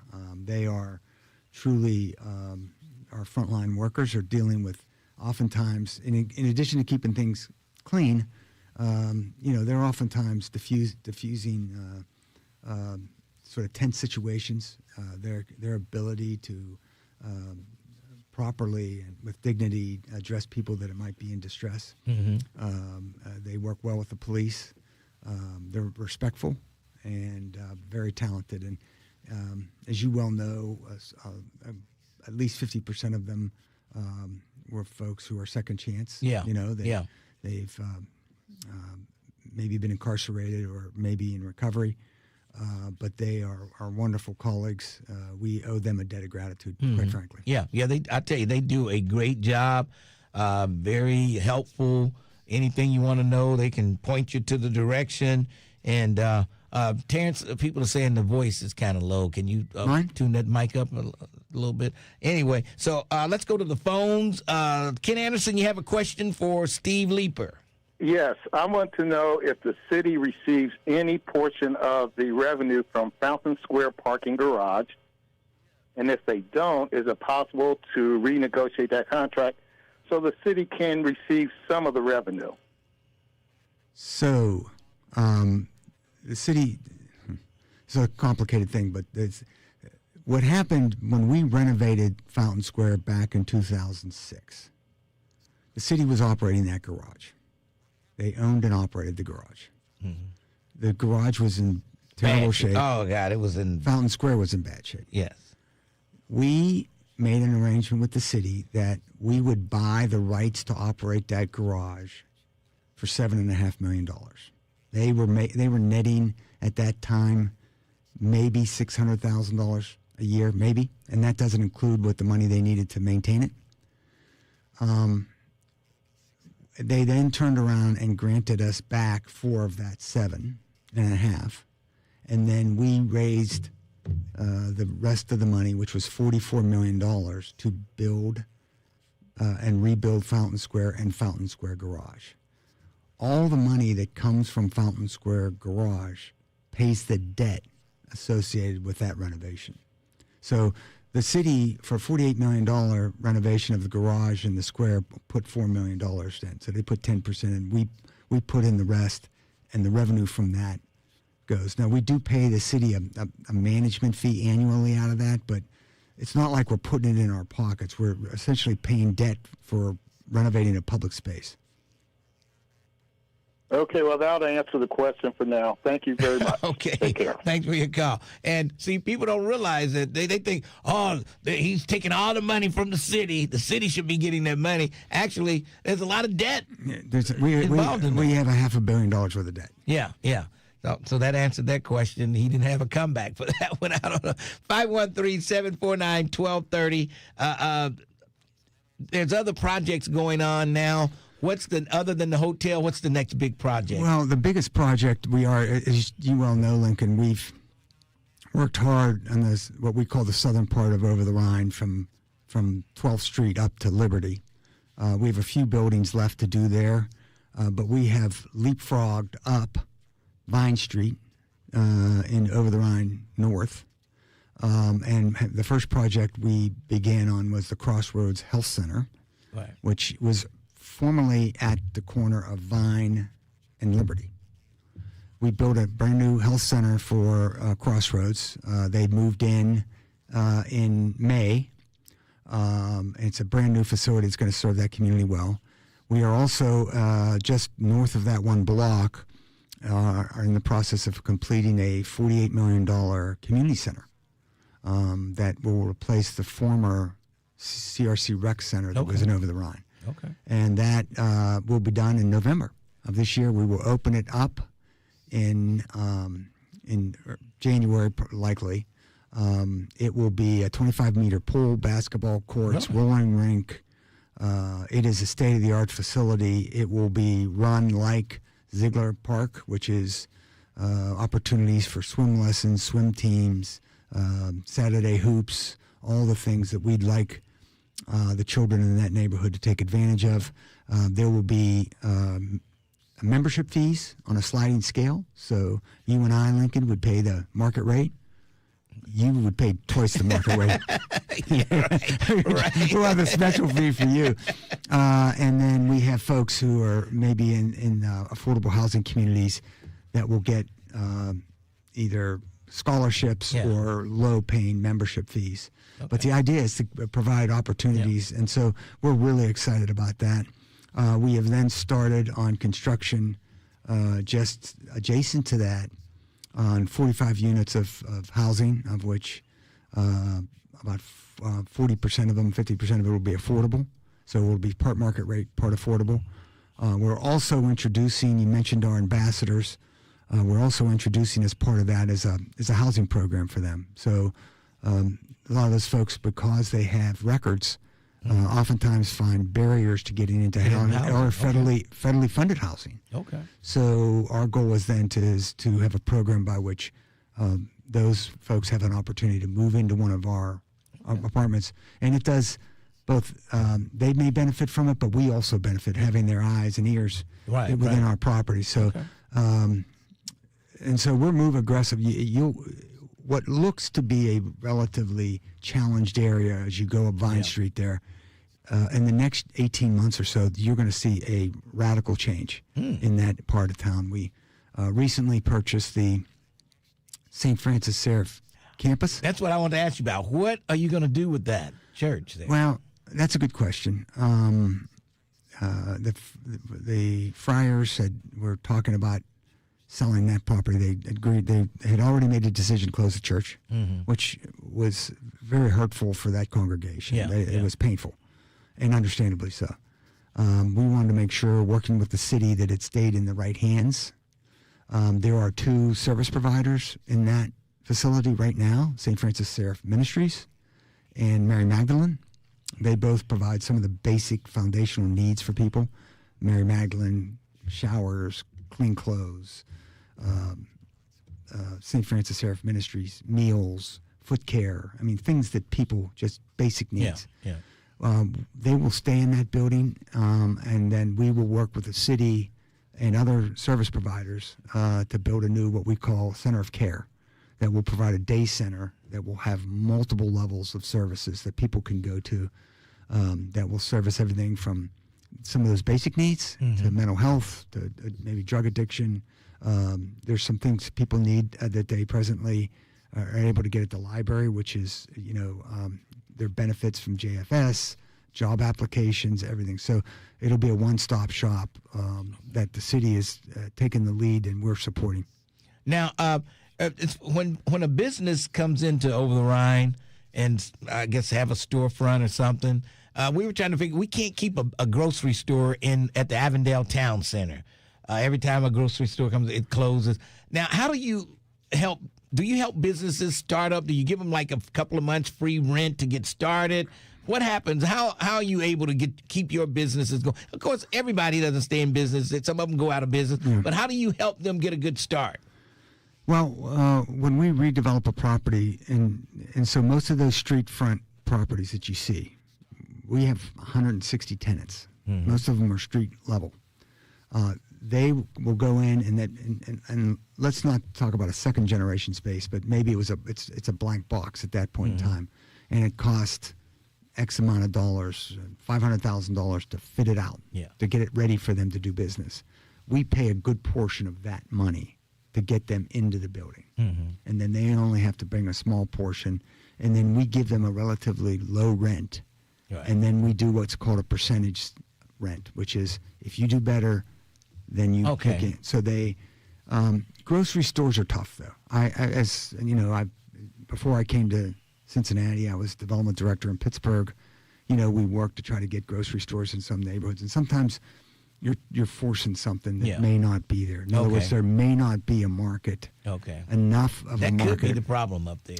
You're just not enough households to buy the goods that you need.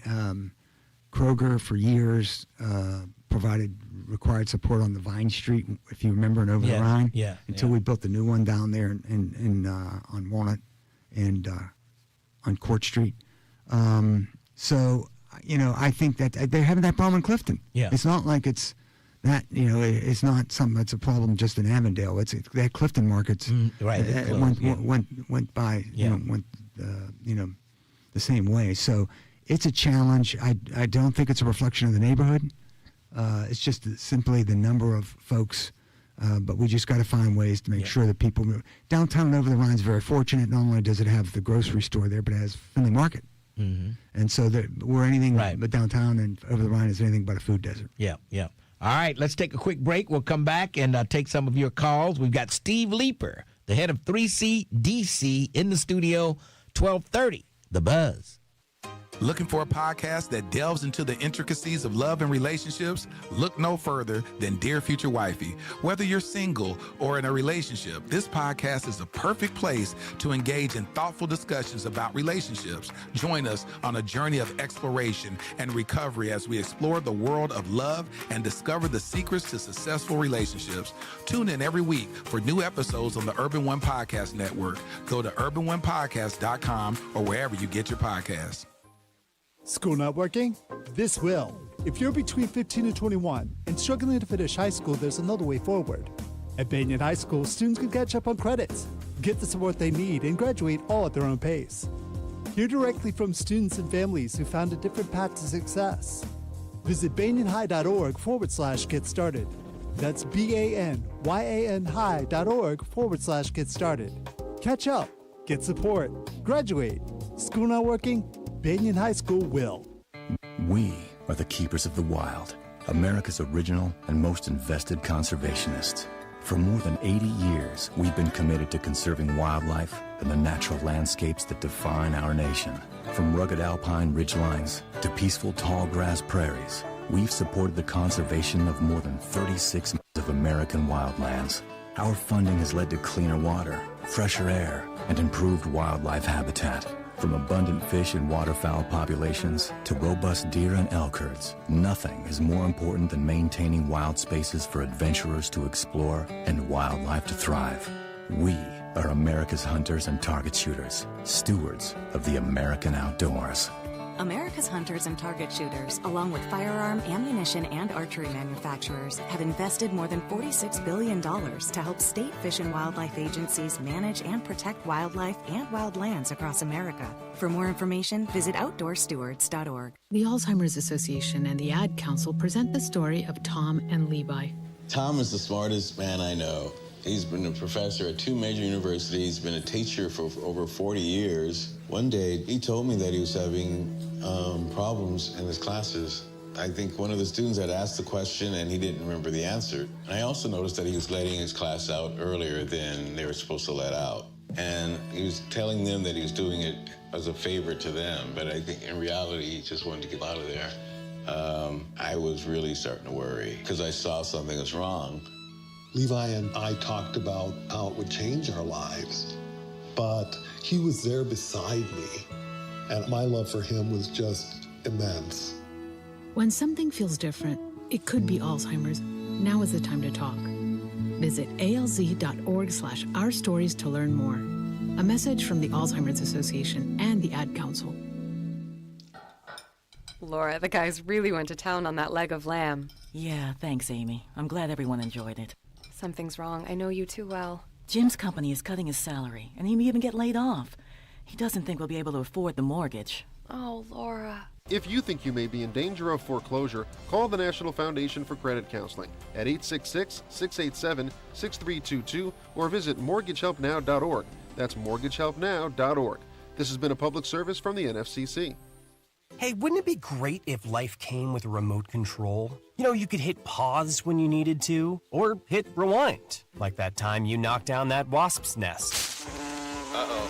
Well, life doesn't always give you time to change the outcome, but prediabetes does. With early diagnosis and a few healthy changes, you can stop prediabetes before it leads to type 2 diabetes. To learn your risk, take the 1-minute test today at doihaveprediabetes.org. Brought to you by the Ad Council and its prediabetes awareness partners. Giving voice to the community. We are the Buzz of Cincinnati, your talk station. 1230 WDBZ, the Buzz of Cincinnati, your talk station. Lincoln Ware with you. Steve Leeper in the studio. But before we go back to Steve Leeper, we've got to go to the Dukester, find out what's cooking on a Wednesday. Hey, good morning, Lincoln, and what's up, Buzz listeners? It is Wednesday, July the 29th, and it's Senior Citizen Discount Day at the Dukester. And that means you can save $4 on any meal on our menu. And keep in mind, this Sunday will be the first Sunday of the month, which means the Dukester will be presenting its Sunday Soul Food Buffet from 1 to 5 with all your favorite foods. So, ladies, stay out of the kitchen and come to the Dukester. Now, if you're looking for tickets for the Lincoln Courts West End Law Home reunion, this year it's at Lake Ridge Hall, located at 7100 Pippin Drive, on August the 22nd. And I have your discount tickets, so give me a call at 513-761-2300. Now, on our menu today is our oxtails with black-eyed peas and rice and cornbread. Or check out our grilled turkey burger with steak fries and potato salad. We're also featuring our barbecue or hot chicken wings with collard greens and macaroni and cheese. But my pick for today is our smothered pork chops with garlic, mashed potatoes and gravy, and fried green tomatoes. Have a blessed day, everybody. We'll talk at you later, Lincoln. All right, that's the Dukester in the Summit Plaza right there on Reading Road. Senior Citizens Day, which means, Steve, you'll get $4 off your meal today. All right. That's a reminder. Let's go to Joan. Joan, you have a question for Steve Leeper. Yes. I would like to know, when it comes to their apartments, how many of their apartments they rent market rate versus according to a person's income? Number one question. Number two, I want to know how much property taxes do they pay, and I want to know, based on that Saks Fifth Avenue deal that the city sold to them for $1, and the city paid $3 million for it, plus gave them $2 million of a forgivable loan, and they had a 30-year tax exemption. So, in saying that about what I just said about that deal, how much did the city get any revenue back, or you all give them anything back in all of these good deals you all are getting? Okay, let me answer this. Let me let's answer it one at a time. Let's start from the last one and then go back. Okay. So the Saks deal, you are correct. The city bought that building, and then they did deed it over to us for $1. We then turned around and raised and put about $40 million into that building. So there are cities across this country that are littered with vacant department stores, just like they were the old Macy's department store. We renovated it. We renovated it for office use, which in this day and age people don't do. And we landed a tenant, and we were about to land our last tenant in that office space. So that building will be completely leased with 2 restaurants. They employing people. We are paying taxes. We pay property taxes. We pay millions of dollars a year in property taxes. We are not tax exempt. Well, now let me interject on that. On that particular project, you received a 30-year property tax exemption. No. You are correct. There was an abatement, but it was you get abated some of the improvements that you do. So you pay the base taxes, the taxes that were presently being paid on that building, we are continuing to pay. So we're not exempt from taxes. You are correct, though, in that we got the improvements. We had the taxes on some of the and most of the improvements abated for that portion, but we are paying property taxes on it. We do have an agreement with the city that to the extent it performs above the operations that we projected, they get a cut of it. And then secondly, if we sell the building, and we sell it for, which we won't, but if we did and we sold it, they would get a cut of it as well. The city will receive. Oh, yeah. Both if we perform on the operating side, they get a cut. In other words, if we do better from all of our tenants paying us, they would get a cut. And then there's a clause that says we can't sell. First of all, they have to approve a sale, and then if we do sell it and we sell it for more than our debt, then they would get a share. I think it may be I don't want to throw this number up, but it's not an insignificant share that they would get, because we did not want to have a windfall to us for when they took the risk with us. Now, you said you put in $40 million on that building? That's correct. Saks building, probably 65 or close to 65 or so for the Macy's building, the old Macy's department store, both of those. But that is what you are being, you have a 30-year exemption on, right? Well, no, we have to borrow money from the bank. But no. The question is about the exemption of the property. You put in, you said $40 million, right? Correct. And so when you get an exemption, it's based on the improvement, all right? Yes. So you all receive a 30-year improvement. Yes, I agree with you. I said that. $30 million, and for that $40 million, you receive a 30-year exemption on that amount, right? Well, not completely. Yes, you are correct. That's what I said earlier. On the improvements that we made, we get an exemption, but we pay not only the base taxes, but we pay the school taxes. So we pay 33%. What do you mean you pay the school tax? There's a 33% of that abatement. We only get abated 67%. 33% we pay, as well as 100% of the base, plus 33% of the improvements to make sure that the schools get their money. School gets fully reimbursed for that. Their school's not exempted at all. Okay, but the rest of it is exempted. Because all of the but the city have to pay as property. Yeah, but the city, what you should remember too is that the city has gotten 3 new businesses, and one, the office building was not located in the city, so they're getting all that earnings tax that they never had by us attracting that business there. So you are correct. We are getting an abatement, but that was all part of making the project work financially for all of us. And Joan, I don't know if we're going to be able to get to your other question. Well, just quickly, I just want to refer, Joan, we do pay property taxes. Okay, but also of the building, of the properties that you are renting, the apartments that you are renting, I would like to know how many of them are market rate, because everybody always talking about affordable, housing and all of this kind of stuff, all right? And it really comes down to when we talk about affordable, it's really high rent. So I would like to know what of the apartments that you are renting, which ones, the amount of those are market rate versus, low income. Yeah, I would say, Joan, I don't have that number off the top of my head, but we don't have a lot of apartments. We only have a couple hundred that we own ourselves. And I would say of those I think 200 apartments, I would say that 50% of them, if not more, at least half of them are restricted rents. Okay. And the last, right quick, and I'll hang up because I know you all have to go, and I have to go. But anyway, I want everyone to know you all are in partnership with the city of Cincinnati and the local corporate community, right? Correct. And so that is how you all get a lot of things done, with the city's money and the corporate community, right? That is absolutely correct. Okay, so that's the reason why a lot of people get upset when the city gives a lot of the money to you all, and in return, we don't really get much money back when we giving it to you all, and we're not really gaining anything.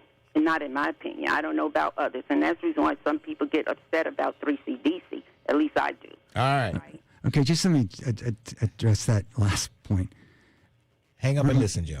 Just think about where we've come from and what we've happened over the last 22 years. We're talking at least $2.5 billion. Over the Rhine, when I moved here from Pittsburgh, could have been the most distressed census tract in the country. Those buildings, all south of Liberty, the only people that were there were a few affordable housing communities there, but mostly that was almost virtually all vacant at that point in time, in 2004 when I came. The commercial endeavors there were mostly carryouts that were really not providing services to the community. That has changed dramatically. That Washington Park has changed dramatically. Fountain Square has changed dramatically. Ziegler Park has changed dramatically. There are taxes being paid to the city. We are feeding the TIF districts that other people are using. The earnings tax that have grown. I mean, the fact that we could have had a vacant building at the Macy's on Fountain Square, or the Saks building, or the effort that we did to renovate the convention center or music hall, or building the 3 comprehensive residential and service facilities for the homeless. The former drop-in centers, 2 brand new facilities, the City Gospel Mission, and we are now in the process of working with the city on the Center of Care. So to suggest that the city or the residents don't get anything from the efforts, I think is a little, it's just a little, I think, unfair of an assessment. We are not beyond criticism, and have we done everything right? That's absolutely not the case, but it's not from a lack of effort and not from listening to people. I think without 3CDC, we would be Mayberry RFD in the city right now. And I need 2 things I need you to do. I need an arena, and I need a big, some type of store downtown for retail, like a Target or something downtown. Can you make that happen? Yeah, I think a target is realistic. They are in other areas. I think there are some locations that we could accommodate one. Arena is another subject for another day. I think an arena would be an important investment. I think it would add to the vitality. It brings 120 dates a year. It probably conceivably would benefit the city as much as any other sporting venue that we have. Because it's more dates, and it's a demographic that's higher. Now we suffer from the fact that we don't have a tenant. In other words, we don't have a sports franchise. We now, need that. On the other hand, that has some benefits because then you'll probably have the ability to have open dates to get certain concerts as they pass through. So it is a tough question. I think it's important. I think that the facility that we have is not representative of our city. It looked like what the convention center looked like. It's something that we should be a bit embarrassed about. I think it can really add to what is, I think, a core of downtown. That when you walk out of that convention center now and walk one block, you are in restaurants and entertainment venues and Fountain Square and Boca and what else is they're all local. We don't have a chain, right? And we should be very proud of that as a community here. And people go out; they don't want chain. I am just very interested to hear the feedback from the folks from Omega about how they feel about our community. They can just walk down the street. There are numerous venues on 4th Street, on Race, on 5th, on Vine. It is in the district. It is a fountain district, and we should be proud of it. All right, we're going to take a quick break. We'll come back and wrap things up with Steve, and I hope you have short questions, not like Joan that had 3. I thought Steve Leeper was on the witness stand for a second. I thought you were going to invoke the 5th like Fauci's doing. But anyway, let's take a break. We'll come back 12:30, The Buzz. 12:30 The Buzz wants you to buy Black 513. Black Americans have over $1 trillion in spending power. We encourage you to buy black, not just one day, but every day, 365, 24/7. Go to thebuzzcincy.com and check out our Buy Black 513 page, where you can view a directory of black businesses right here in the 513. All black business owners, we're looking for you. Get featured right now. Go to thebuzzcincy.com and click on the Buy Black 513 banner to find out how you can be featured and expand your reach over the air and the internet. Let's buy Black 513. 12:30 The Buzz.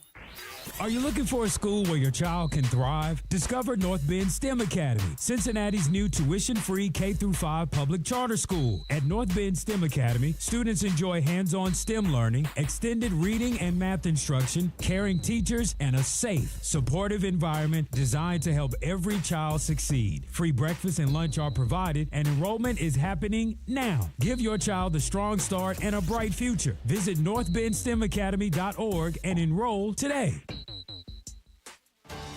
Someone had a birthday. Yep, 50. Can't believe it. 50 years of wisdom. Great segue. We have a health reminder from the CDC.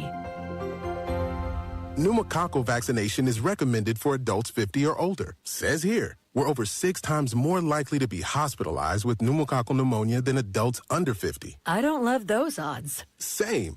Look what I found. Pfizer's Prevnar 20 is proven to help protect adults against pneumococcal pneumonia and invasive pneumococcal disease in just 1 dose. And millions have already gotten it. Continued approval may depend on a supportive study. Don't get Prevnar 20 if you have a severe allergy to its ingredients. A weakened immune system may lower your response. Common side effects include injection site pain and swelling, fatigue, headache, muscle, and joint pain. For full prescribing information, please call 1-855-213-2138. Visit Prevnar20.com or talk to your doctor or pharmacist.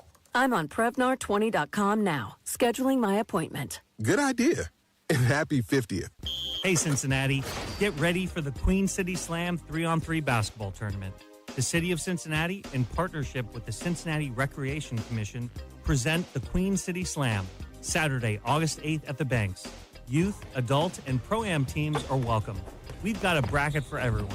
We're bringing the community together for an action-packed day of hoops and fun on Saturday, August 8th, in front of the Freedom Center at the Banks. Don't miss out on the chance to be a part of Cincinnati's basketball legacy. Whether you're a rising star, a seasoned player, or just looking to showcase your skills, the Queen City Slam 3-on-3 basketball tournament is the event for you. Get your team together and visit queencityslam.com to register. Cincy youth teams play for free. Spaces are limited. Now's your chance to show Cincinnati what you've got. The Queen City Slam 3-on-3 basketball tournament is Saturday, August 8th at the Banks. Go to queencityslam.com to register. Game on. For 70 years, the Humane Society of the United States has worked to end animal cruelty. Now, we're continuing that mission as Humane World for Animals, because we work around the globe to care for animals who are suffering today. And we tackle the root causes of cruelty for a kinder tomorrow. We are Humane World for Animals, and together we can make a difference. Help make change for animals. Visit humaneworld.org. The views and opinions expressed in this program are those of the host and guests and do not necessarily reflect the views of Urban One Incorporated, Radio One, or any of its subsidiary companies. Did you miss something? Catch the rebroadcast. Do it again. For the full schedule, go to thebuzzcincy.com.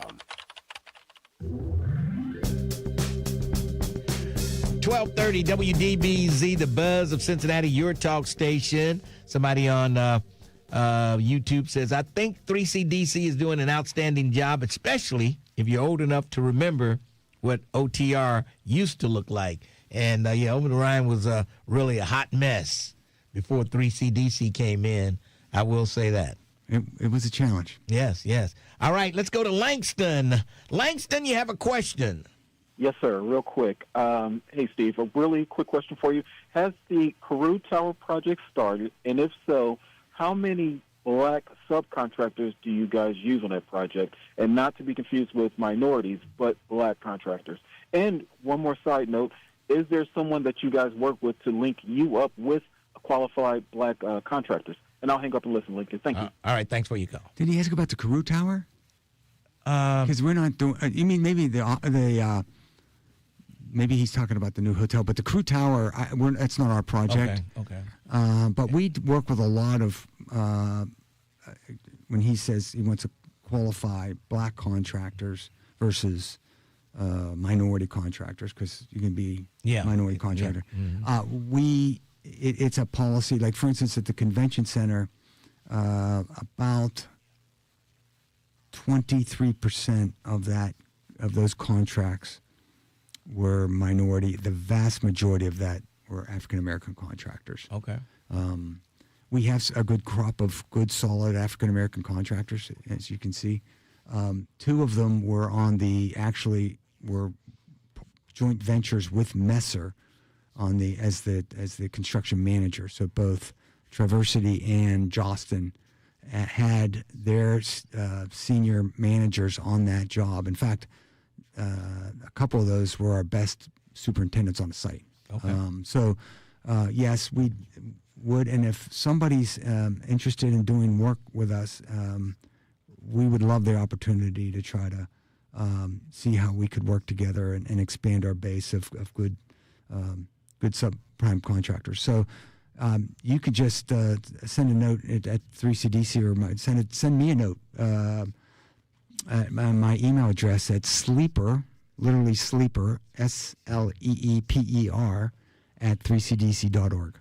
All right, sounds good. All right, before you go, we got to have another challenge, music challenge. I know I smoked you the last time. By the way, the consensus by a long shot. Even your wife agreed that my pulling out the real sort of. She was just wanted to make you not feel so bad. She was just trying to be 60s, nice.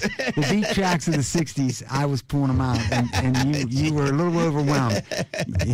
So I love it, man. I can't wait to do it again. When I threw that Curtis Mayfield out on you, you were like a deer in headlights. Unbelievable. I was throwing a lot of B-sides, man, at you, and you weren't ready for it. Yeah. All right. Steve Leeper, it's always great seeing you, and keep up the good work down at 3CDC, and keep Cincinnati moving. Thank you. Thanks for having me. All right. Thanks for stopping by. We've got news coming up right here on 1230 The Buzz. 1230 AM, WDBZ, Cincinnati, an Urban One station. Listen online on thebuzzcincy.com. We are 1230 The Buzz, the home of the Lincoln Ware Show. A New York State man indicted in connection with the disappearance of a local teenager is pleading guilty to charges. A Colerain Township 16-year-old went missing in February. Investigators say that Buffalo resident Kyle Lawrence has communicated with the girl over Snapchat and that he had driven to the Cincinnati area on multiple occasions to meet with her. Lawrence pleaded guilty yesterday to federal charges of transporting a minor across state lines with the intent to engage in criminal sexual activity. The girl was found in March with another man in Florida. One person is dead after a multi-vehicle crash Tuesday night in Butler County. The accident happened in Milford Township near US 127 and Hamilton Eaton Road. 3 vehicles were involved in the accident. One driver suffered fatal injuries. Rapper and Adams County resident Afro Man is suing a police sergeant in connection with the local sheriff's department's raid on his home. A search warrant was executed on Afro Man's home in 2022, and at the time, officers inventoried items taken from the property, including cash. The rapper says that when those funds were returned to him, $400 was missing. I'm Heather Pasco on 1230 The Buzz. The voice of the community. We are 1230 AM The Buzz, your talk station.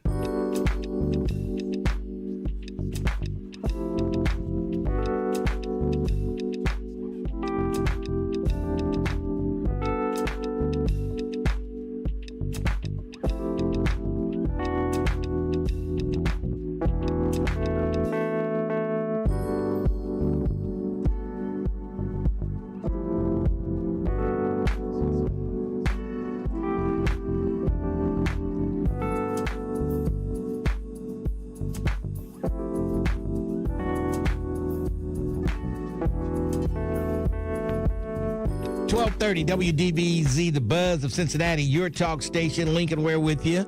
And I tell you, we had a lot of guests today.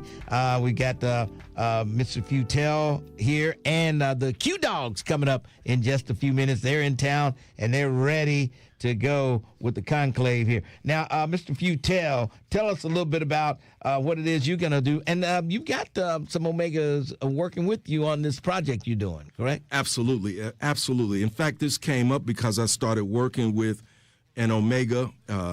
His name is Maine Prince, and he's a former football player, but he's an agent. So, in other words, he's an NFL agent. He works with people with the NIL. Mm-hmm. And so he reached out to me because the conclave was here in Cincinnati. He knew I was one of the top local advisors in town, and he wanted to do an event where he can help people, young kids, understand the what they need to do in NIL. Mm-hmm. And so that's the relationship. And he's going to come in on the phone and talk about what he's doing and how he does it.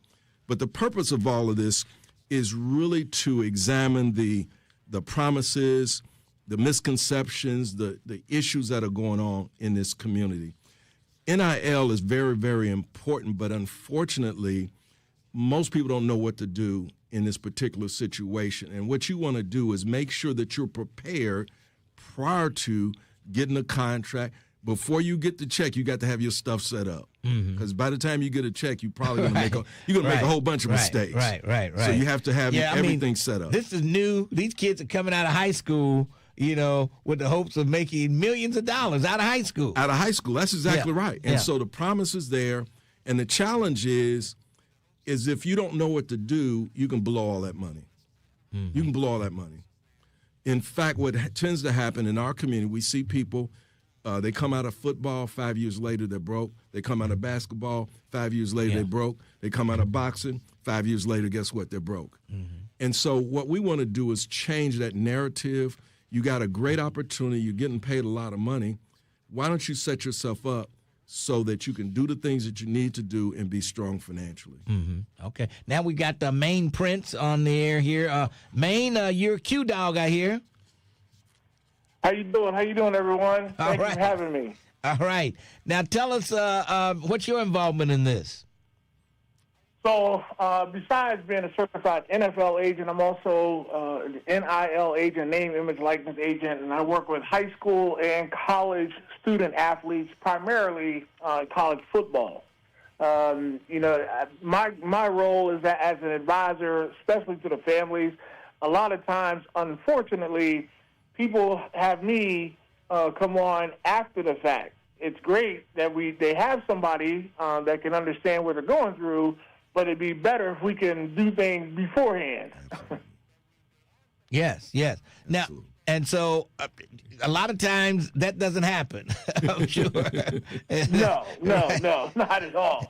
I mean, I wish it was that easy to say, "Hey, I need an NIL agent. Right.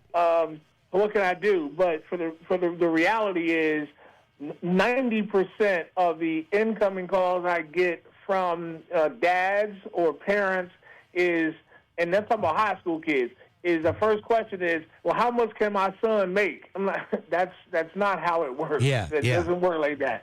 I know there's 138 FBS schools and a few Power Force conferences, but even on an 85 roster limit that schools have, it is not 100% roster that's making hundreds and hundreds of thousands of dollars per week. It's not like that. Not at all. Yeah. And so now, are you going to be in town for Chuck's event? And when and where? And tell us a little bit about what you guys are doing at this event. Yeah. So, what we had planned on doing is a name, image, likeness workshop. And to talk with parents about the opportunities that are available. Talk about some of the misperceptions.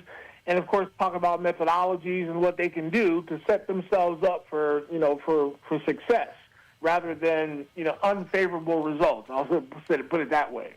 So that's what we wanted to talk about and doing the name, image, likeness workshop. So, me and Chuck, we've talked about it extensively, especially on his end from a financial standpoint as a fiduciary. These kids and families mainly, they need to have an understanding of how their finances work beforehand. Because once they, like you said earlier, once they get the check, it might be too late. Because some families think, oh, wow, we got a $200,000 check. Let's go spend it. Oh, wow, we're going to buy this $200,000 house. No, that's not how it works. Not at all. And then they forget about the taxes and everything, and then it all comes back to get them. Oh yeah. That's Uncle Sam got to get his money right now. Like I want all that money up front, and there's not on the back end. Most people think about it on the back end. Yeah. Like no, even when lottery or Powerball winners, whenever they win, I'm not sure last time you won a Powerball, but it takes weeks before people even notified. Like, hey, I'm not telling nobody yet because I know when I get this money, they already gonna take something out. That's why you see those different amounts where it says, do you want the cash option or do you want the annual payment option? And a lot of people look at that and they say, they want the cash, but you get more if you take the payout, but you might not live long enough to get all the payout. So Chuck, absolutely. Where's this event you having, Chuck? It's here in Cincinnati at Conclave. So we're working together. You're going to be over at the convention center? Yeah. Okay. Mm-hmm. All right. And so what time and what room, or you have that information? Now, Maine is, we're working on time frame. It's in the afternoon. I want to say,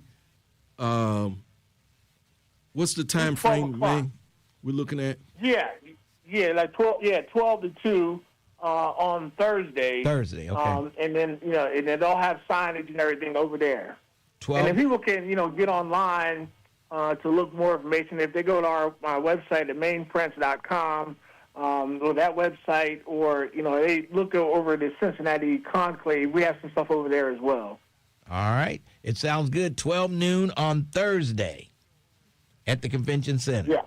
That sounds good. Yeah. Now, how many parents are you expecting to be there with their prospective NIL children?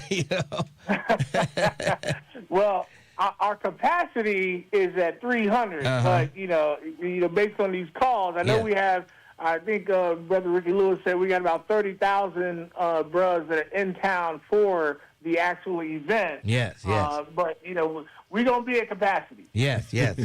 Sounds like it. And coming up after Chuck, I've got some more Omegas out front there to come in to talk about what's going on this week. But it sounds like it's parents need this information because, like I said, it's getting ready to get out of control. I think the NCAA is trying to get control of it again to kind of streamline this thing so everybody will be on the same page. But right now, this NIL is all over the place. It's the Wild Wild West now. Yes. There's not a lot of rules, and that's a problem. Yeah. Yeah. There was a lot of forethought put into protocols in place. When they first came up with this, and really in January of 2021, when they decided, hey, we got to do something about this, because what had happened was in 2019, California made a statement that said, hey, we're going to allow California college student athletes to be able to make money on their name, image, likeness, but it's not going to go into effect until 2023. And then, then of course, unfortunately, we had the pandemic. Yeah. And at that time, coming out of the pandemic, all the parents and schools were getting calls that kids were now going to go to California and play football instead of go to any other state. And they say, hey, we got to figure this out quicker than we normally would. And they rushed to judgment. They just, they went into it too fast. Yeah. They've got people whose job it is to recruit high school students for the colleges for the NIL. This thing is huge now. It's huge. Yeah, when we first had what we still do with the NFL, we have general managers for the National Football League. And then, since the NIL and all this come about, now you got former NFL coaches now coaching at college football programs, bringing former general managers from NFL teams that won the Super Bowl now. And then that just started a whole wave of now most all colleges have general managers for the schools, as opposed to when we used to have it just for professional athletes. All right. Now, is there a website people can go to, Prince? Yeah, we have a NILworkshop.com, the NILworkshop.com. You can go there and get information as well. All right. Thank you both. Chuck, thank you for stopping by. We appreciate it. Thank you. All right. Thank you for the opportunity. All right. Any final things you need to say? You have any questions for me, Chuck? Well, I guess the final thing I want to say, and this is talking about the financial piece. I've been in the industry now for decades, and one of the things I've noticed over time is how people think about money. I started the business because I felt like I could bring financial literacy to the table, but that's not the biggest issue. How people feel about money is more important than the financial literacy. Let me give you an example. I have a client that's financial independent right now. He gave me the name of a sibling. I talked to his sibling. There's a big difference in the money. The one that's financial independent has 10 times the amount of money as his sibling. I asked him, why is the difference? They went to the same school, same high school, same parents. Everything's the same. And here's the difference, and I want you to hear this. This guy told me, he said, well, when I went to my grandparents' house and I wanted to get something, my grandfather said, listen, you have to wait till the first of the month for me to get it for you. You got it? This individual said, that's never going to happen to me. All their siblings said, this is my reality. In other words, how you feel about money has a lot to do with where you end up. Because if you feel good about it, you're going to create the opportunities. Think about it. We live in America, the richest country in the history of the world, and yet we have people that are poor and broke. And it's in their mindset. They might have a poverty mindset. They might have a middle-class mindset. They might have a prosperity mindset. And so what we do is we try to determine what's going on in a person's, how they feel, and where their thinking is, and then we work them through that and give them solutions on the other end. Sounds good to me. Appreciate you coming. All right. Thank you, Lincoln. All right. Appreciate you. Let's take a break, and we'll come back. Thank you, Main Prince, for being our guest also. Let's take a break. We'll come back. 12:30, The Buzz. Every weekday, 12:30 The Buzz has you covered. Let's go!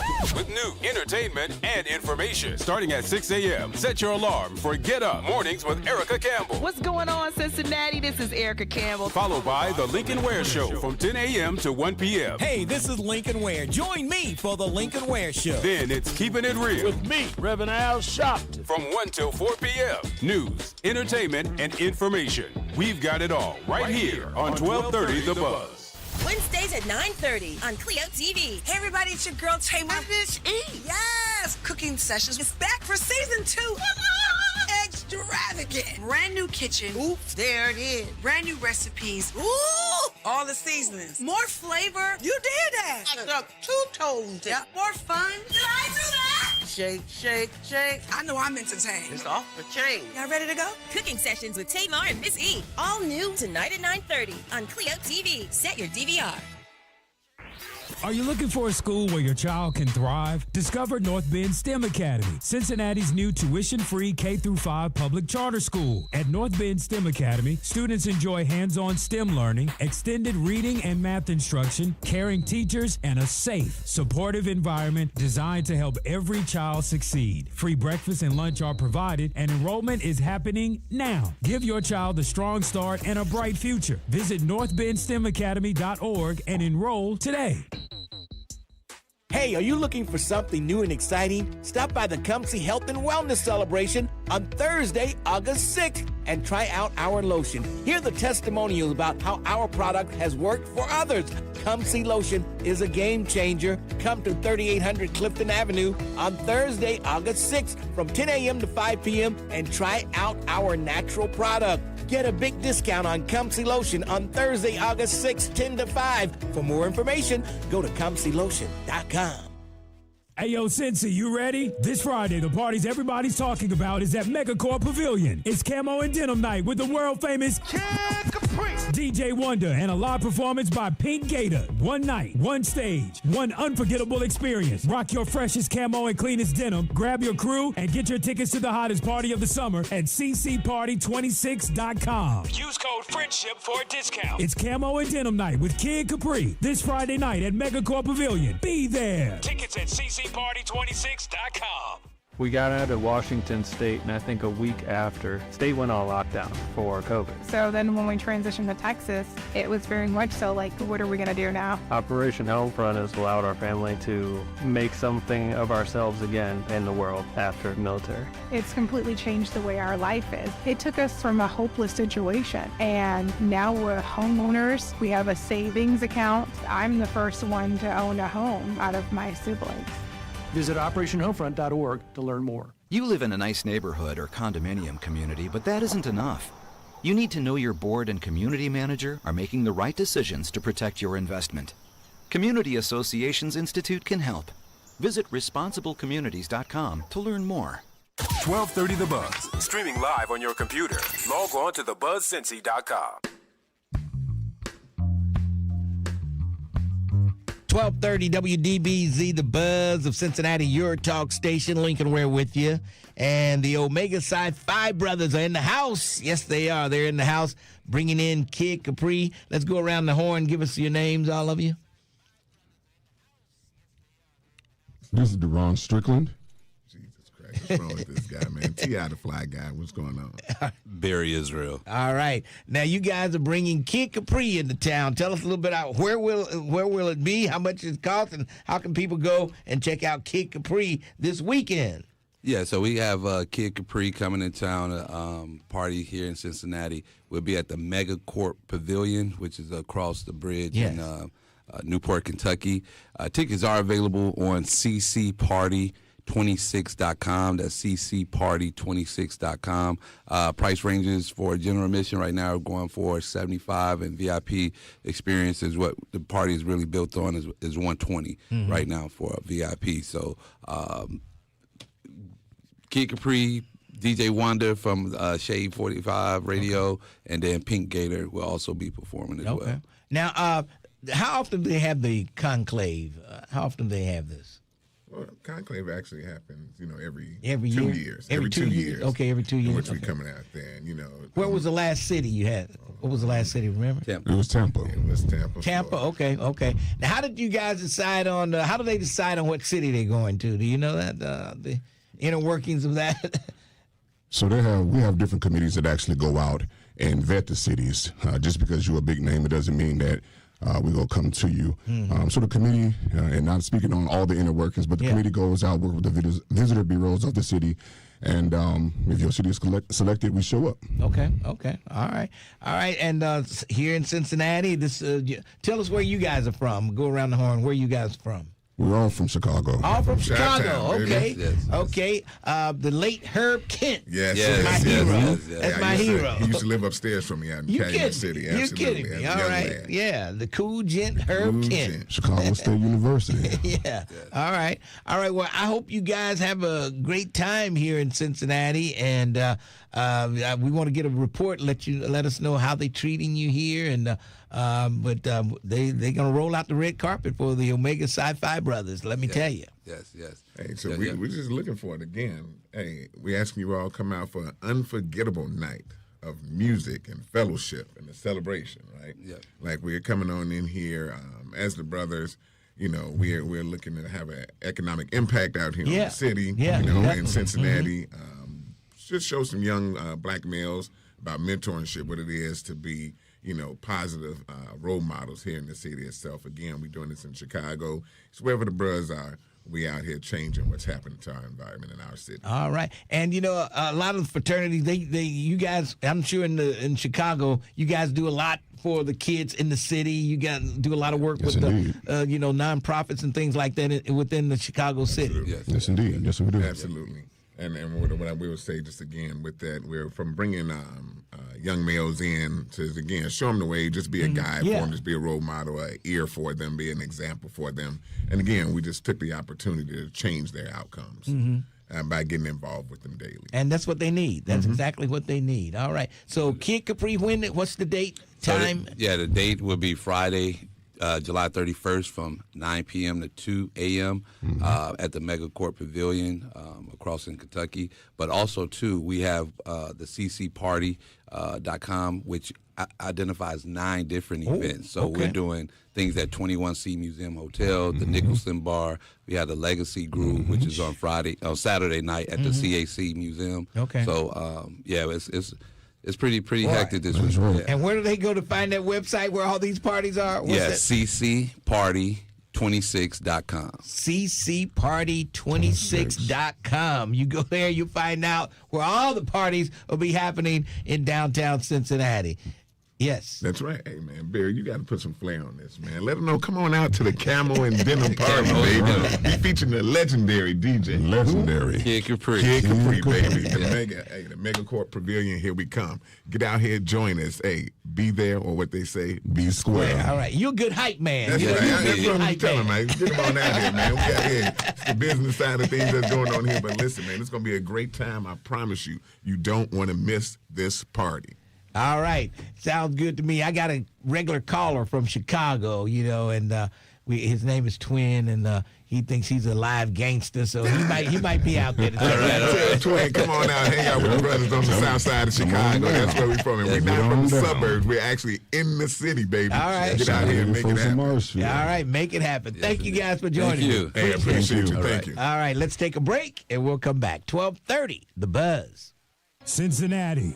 Want to stay plugged in with 1230 The Buzz and get the inside scoop sent to your phone? From exclusive contests and cash giveaways to breaking news and can't miss events, we're keeping you connected all day long. Join the 1230 The Buzz text club right now by texting BUZZ to 23845. Get instant updates on local news, community events, special guests, hot topics, and chances to win prizes before anyone else. If it's happening in the city, you'll hear it from The Buzz first. Cash, contests, conversations, and community, all in the palm of your hand. Text BUZZ to 23845 and stay connected with the station bringing you real talk and real voices every single day. 1230 The Buzz, your talk station.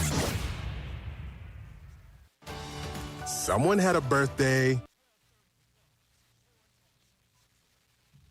What's up, Janice? I haven't seen you in a few days. What's going on, Miss Janice? What did Jerica mean when she says I should just sit this one out, this event out? What does she mean by that? She meant it might be a little too much for you. It might be a little too much for the real Terrence Howard. Oh. How would she know? I don't know. Give us the inside scoop, Jerica. And they talk about, you want a ticket to go? We'll give you a ticket. I'm like, I'll be in bed when that starts. I don't think I want to come to see Kid Capri. No, I don't. I'll be in. Oh, that's right. They were supposed to go to Don Juan. That's right. I didn't know y'all. I forgot to send y'all over to Don Juan.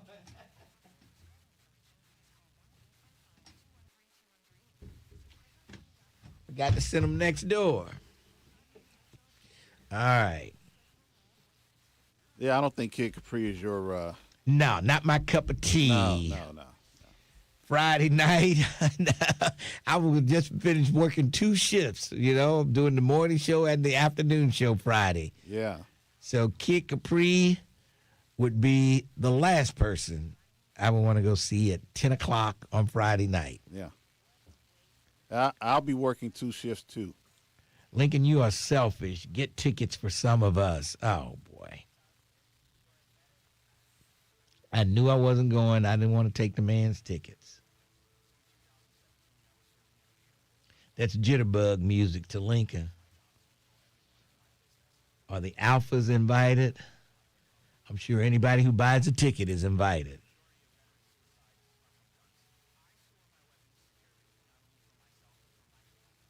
They're going to love some at Cincy T.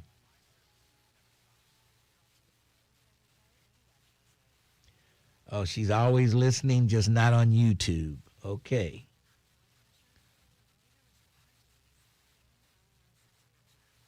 I should have asked him about the hazing. Well, it's upbeat. I didn't want to bring it down, You got to know when to hold them and when to fold them. It wasn't a time to talk about that. They're in town to have fun, and I wasn't going to hit them with the hazing.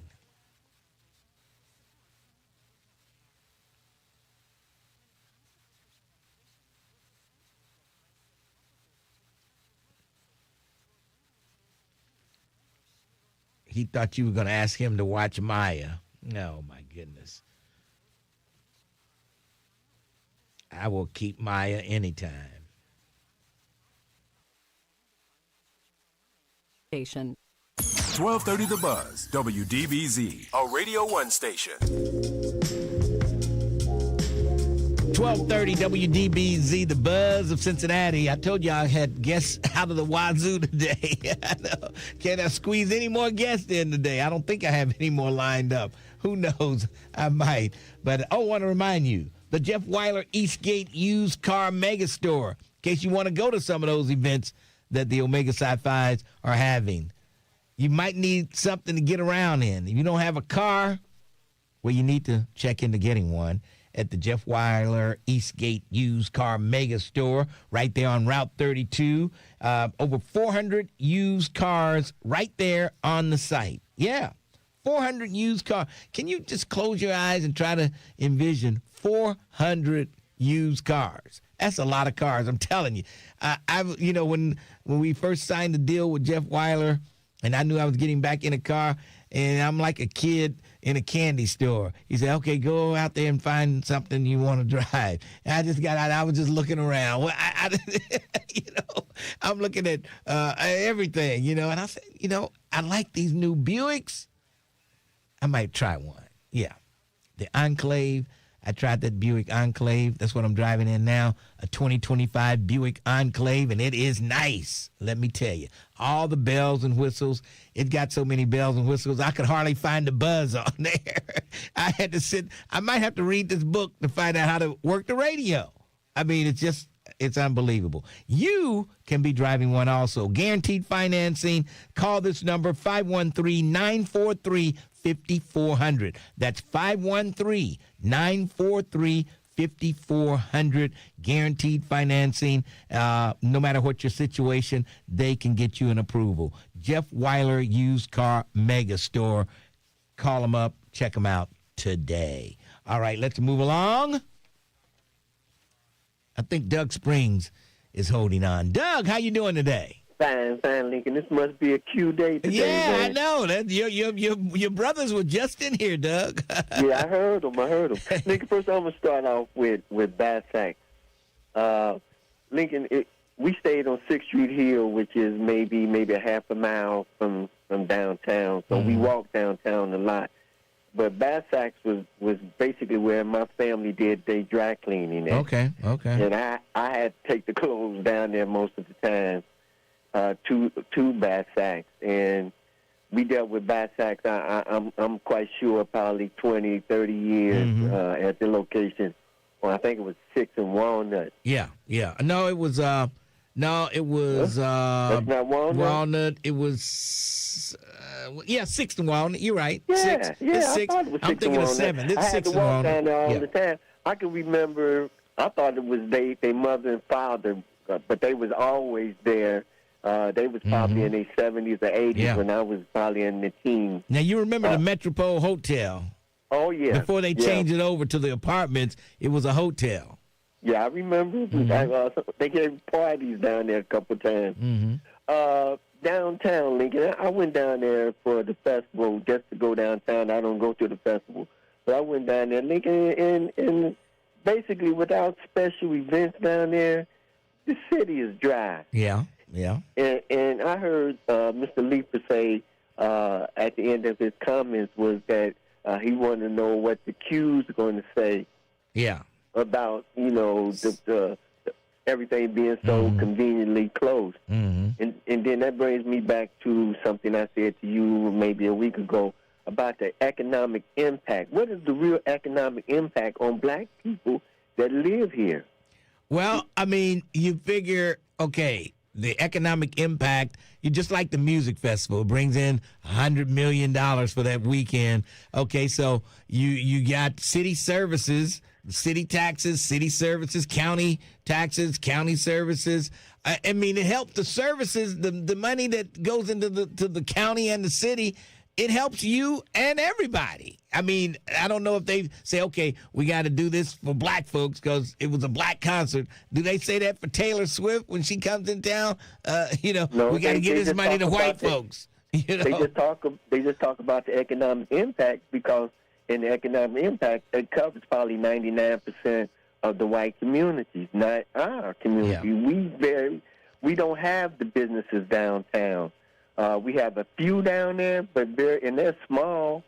So the economic impact is most of the money that's going to come into the city we're not going to see. Whether it's the Q's, whether it's the festival or whatever, any major event down there is not really to our benefit. I don't see the economic benefit. Now, with the Mr. Leeper, I can remember as a city employee, they started out just cleaning up Fountain Square. Now they're talking about millions of dollars, billions. He said billions a couple of times. For what? For the 3CDC have control of or have access to. Well, I mean, like you said, the Fountain Square. I mean, they were in like $45 million worth of debt to fix that place up, to fix the garage, which was in horrible shape. And they still working on the garage. It seemed like I was down there Sunday, and there's still construction going on. So they have to repay that debt. It's not like it just gave it to them and that's it. Again, it's not benefiting us, Lincoln. Fountain Square, okay. Black folks don't go to Fountain Square. We don't go down there to park in the garage. That's not our thing. Well, if you go down there, you're going to park in the garage. But it's not predominantly. I'm saying, what's the economic impact for our community? I don't know. And that's what not everybody, just our communities. And it's very little because we don't have nothing down there. Let me go. Okay, they have events for black folks. Okay, when I was on the square Sunday, there was all black folks were down. I mean, a couple of white folks, but it was all black folks. They parked in the garage, so that was a benefit for black folks. Sure, and that's just a special benefit. That's just a special event, Lincoln. Well, that means that don't happen every day. They always have events down there on Fountain Square. The same with Washington Park. They have the reggae night at Washington Washington Park I think it's Wednesday nights. I don't know, but they park in the garage at Washington Park. Lincoln, we're being shut out economically. Now we can go down there and party all we want to, but partying only gonna last you so long. We need to know what the economic impact, and I'm quite sure people from the city are listening. So what's the economic impact for a particular black community? And it's very little. Now I'm going to go and change the subject just a little bit. After I thought about Jay Raj and all the things he said, I made a mistake and said that he found the loophole. He didn't find the loophole. What he did was very smart. I'll put it that way. What he did was smart. Lincoln, I remember when the Taste of Cincinnati was on Central Parkway. You remember that? Yeah, I remember. Yeah. At the end of Central Parkway and Main Street, there's a parking lot right across from the Arms and Deputy, across the street from the courthouse. There's a parking lot, and a guy would sit up his truck. He wouldn't be a part of the Taste of Cincinnati, but he would set his food truck in that parking lot and sell food. So Jay Raj basically did the same thing. He was wanting to do the same thing, but on a larger scale. And the city didn't have no problems with it then, but now it's different people, and they have different ideas. But what he did, what Jay Raj did, was very smart, and I just wish that the city could have worked with him when they chose not to. Yeah. Then my last point, Lincoln, the property taxes for the economic, what's it called, the other, you said income tax, the income tax levy, the payroll levy. Yeah, right. What about that? Well, why not sue the state? Because it's been found unconstitutional twice by the Ohio Supreme Court. But how long do you think that'll take? To do that? How long they need that money now? It'll take years if you sue the state. It'll take years. They should at least go through it, because now, what could they lose? They taking everything away from them, and it's the state's fault because they're not giving them the right money, the money that they need. And they saying that it's unconstitutional to do it by property tax, but yet still the representatives and the government saying we're gonna just disregard the law and do it our way, which puts a burden on us. All right. Well, Doug, I don't know. Apparently, he Jay Raj must have pissed somebody off down at City Hall. I'm quite sure he did that. They did, and when you do that, you got to follow the law to the T. They're not going to, open any loopholes for you. Exactly. Now, you saying he should follow the law, but the people that's in the Senate and for the state, they don't have to follow the law. Yep, you're right. I hear you. All right, Lincoln. Thanks, man. Just trying to make a point, man. I hear you, Doug. I'll see you Saturday. All right. Yeah. All right. That's Doug Springs, and he says it's not for us. Do I need a break now? I can go. Okay. All right. In the studio with me, none other than Mika Owens. Hello, Lincoln. Great to see you. Thanks for having me. And welcome to the show. The flooding. I tell you, people were still, somebody called me today, said people, not just in the flood area, people were flooded out away from that area, too. So what's going on? Yeah, so first of all, Lincoln, this is the importance of recognizing that we are seeing a change in we're seeing irregularity in weather patterns. That's because the earth is getting warmer, and that is when the fancy word is called climate change. But really what we're talking about is the earth's getting warmer because we're burning fossil fuels, and so that has an impact on weather. So, I share with people, remember, I grew up here in Cincinnati, and I remember when it got to November, it was snow everywhere. December, snow everywhere. Right now, we're looking at it might rain in December, right? And so we're in a place where our work around climate change in the city of Cincinnati and our investments in the Green Cincinnati Plan become really important. That also includes the infrastructure that we invest in, that we might call green infrastructure versus gray infrastructure. Gray infrastructure is what we've been, accustomed to growing up. And so, first of all, when we're talking about rain that is happening in a short amount of time, and it's a large amount, it is impacting the system. And that system is our combined sewer system. It's the infrastructure that's underground. And so this is why our conversation... And it's so old and outdated. And it's old and outdated. And this is why our investments in making sure we do things like Lick Run was so important. That was I want to say, a couple $100 million project of becoming more what we would call a spongier city, being able to absorb more water. Our green spaces are so important to that. Trees are so important to that. And so when we think about planting trees that can absorb water because we've got more bioswales, for example, again, another fancy term, but that's really being able to collect more water. So I have been in the community speaking with, businesses that were impacted in Hyde Park and Mount Lookout, and certainly residents that were impacted by, Duck Creek. And so while we're doing all of the investigation, let me just say that, while we're doing all of that work, this is also where, cities can't afford to do these kind of investments alone. Infrastructure is so very costly that our general fund can't absorb it. Now, what about railroad money? Can you use railroad money for that? Yeah, and so what I want to say to that is we certainly need to look at what railroad dollars are used for, which is existing infrastructure, roads, bridges, sidewalks, our green spaces, parks, rec centers. And so where we might be able to leverage some of these green infrastructure improvements, again, what can help to absorb more water, that's what we should be looking to leverage. What I also want to say is it's so important in the public domain, and I am so sorry for every resident and every business that was impacted.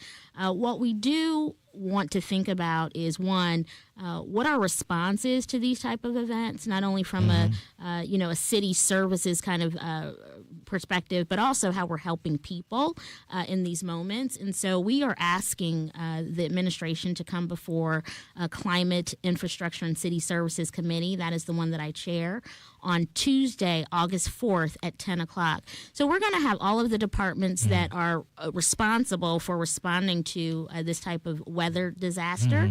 And this is an opportunity where we get to hear from the administration. What happened? What went wrong? What do we need to do in the future? Let's talk about these things.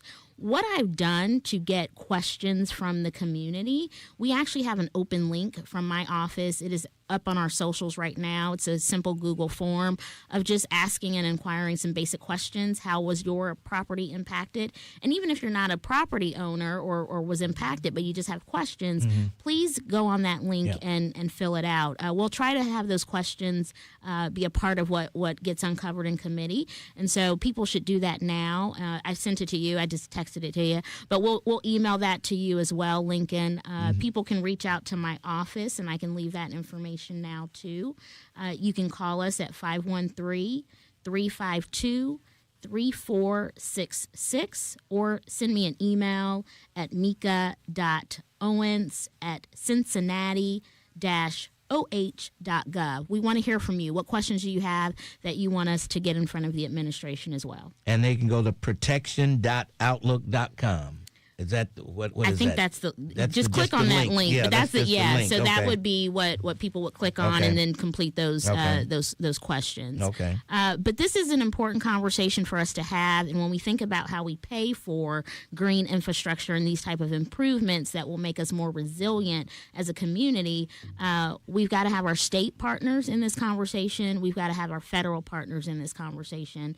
And I just want to remind folks, too, this is why during the Biden administration, when we talked about the Infrastructure and Jobs Act and the IRA, that's what all of this was for, is to make these type of improvements, and the government, actually the federal government, being able to support and leverage these type of projects. Wow. And that flood wall, I guess they checked it out yesterday, and they were inspecting it every year, but they weren't opening it every year, So, that could have been a problem. What was going on there? Yeah, well, the engineers, will talk all of the details and the technical side of things, but we're certainly, my understanding is flying folks folks are coming in from other parts of the country, engineers, to help us, right? Okay. And so it's an ongoing assessment of infrastructure, but certainly at the end of the day, we've got to build things that are more resilient. Yes, we're not going to build a new sewer system that is not, even reality.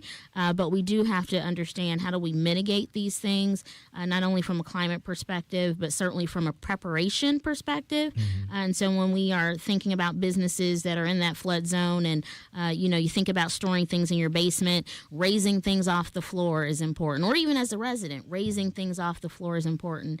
It's important that we talk about resilience hubs, where in climate disasters that we're going to keep seeing, one, if we don't do something about it in the city of Cincinnati, we're doing something on a city level or a regional level. And this conversation only becomes important when we think about the county. But this work we have to do in collaboration, and we have to know that, again, the more that we can be prepared for these events by way of where people need to go, resources, again, the automated response that we have, that's why a conversation like a resilience hub is important as well. And the mayor has, if you live in that flood area, they've got like $1 million, and they're looking for more from the state. We want to leverage as much as we can by declaring an emergency, which it certainly is. When you think about residents that are thinking about how I mitigate this and what I might have to come out of pocket. When you think about businesses that have been impacted because they had to close, you had to pay for employees to come in and help clean up. You lost inventory. You lost. Again, people lost cars. I mean, those cars are ruined. Yeah, I mean, talking with the owner of Zips in Mount Lookout, many of us know, when you want a good burger in Cincinnati, I mean, losing out on $16,000 in revenue as a result of being closed, and also having to come out of pocket. Yeah. So where insurance leaves a gap maybe, and where some of these more local responses and resources can be leveraged, we certainly want to do that. All right, Mika Owens. It's always great having you here. And when are they supposed to come to council? Yeah, well, you can come to council. You're always welcome to council. Tuesday, August the 4th is the week that we're back in summer session, 10 o'clock. So August the 4th, 10 o'clock, Climate Infrastructure City Services. But ask questions in advance, and that would be the link that people will want to look on our socials for. Or you can call the office. We'll send that out to you. But we're trying to get questions, as many as we can, prior to committee so that we can get those questions answered in committee. All right, Mika Owens, great seeing you. We'll see you again somewhere soon, I'm sure. Absolutely. Thank you. And don't forget Social Services Day, August 29th. That's right. City Resources and Services at the Reds Youth Academy. We're so excited about the opportunity to be there with our partners like FC teaching soccer and Reds, teaching some baseball to our young people. So many other partners. The Cincinnati Zoo will be there. Free Store Food Bank will be there. It's going to be a really amazing day. And again, we're talking about city departments that have resources like MSD, like the Office of Environment and Sustainability. And so if you want to make sure you're getting connected to the right support when the next weather disaster happens, that's what it's about, resources and knowing where things are. Thank you for stopping by. I appreciate it. Absolutely. Thank you. Let's take a break. We'll come back. We'll talk to Gene, K9, and others. Holding on. 1230, The Buzz. Bringing you the stories that go beyond the headlines. The Tavis Smiley Show. This is Tavis Smiley. Join him every weekday from 7 p.m. to 10 p.m. for impactful interviews, bold discussions, and the perspectives you won't hear anywhere else. The Tavis Smiley Show. Weeknights, 7 p.m. to 10 p.m. 1230, The Buzz. Hey, Reds fans. Barry Larkin here. Proud Red and Hall of Famer. I've been in moments where one call changed everything. Safe, out, strike three. In baseball, the call can decide the game. In life, sometimes a call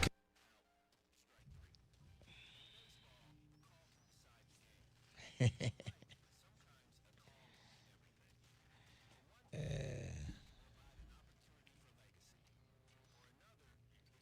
Mr. Ware would need a neck brace. He's shaking his head so much today.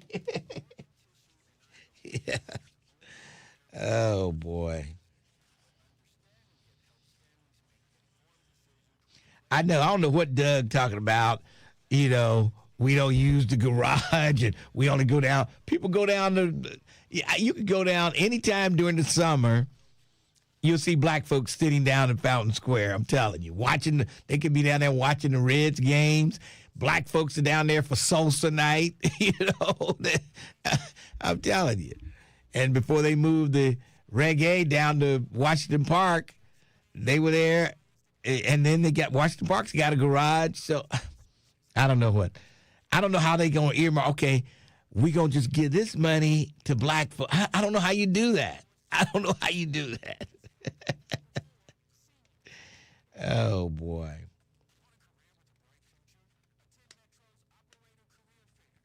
Oh, he said he hadn't decided what they're going to do with the church yet. He had not decided. That's what he told me.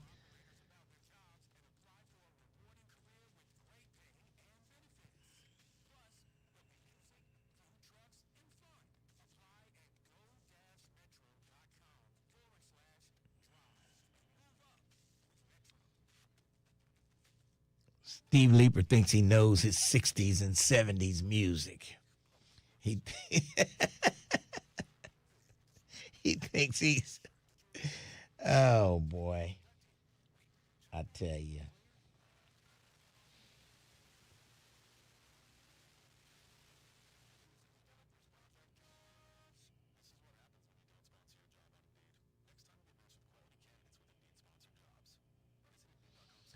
He's probably into the Beach Boys or something like that. Oh, now he thinks he knows his R&B. Oh, you know. really? Yeah. He thinks he knows his R&B. Maybe Chubby Checker. Oh, boy.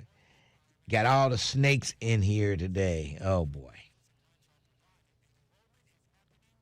Are you mad at us, Lincoln? Mad at you about what?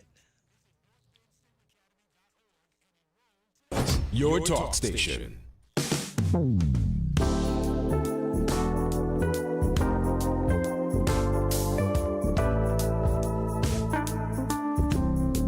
.30 WDBZ.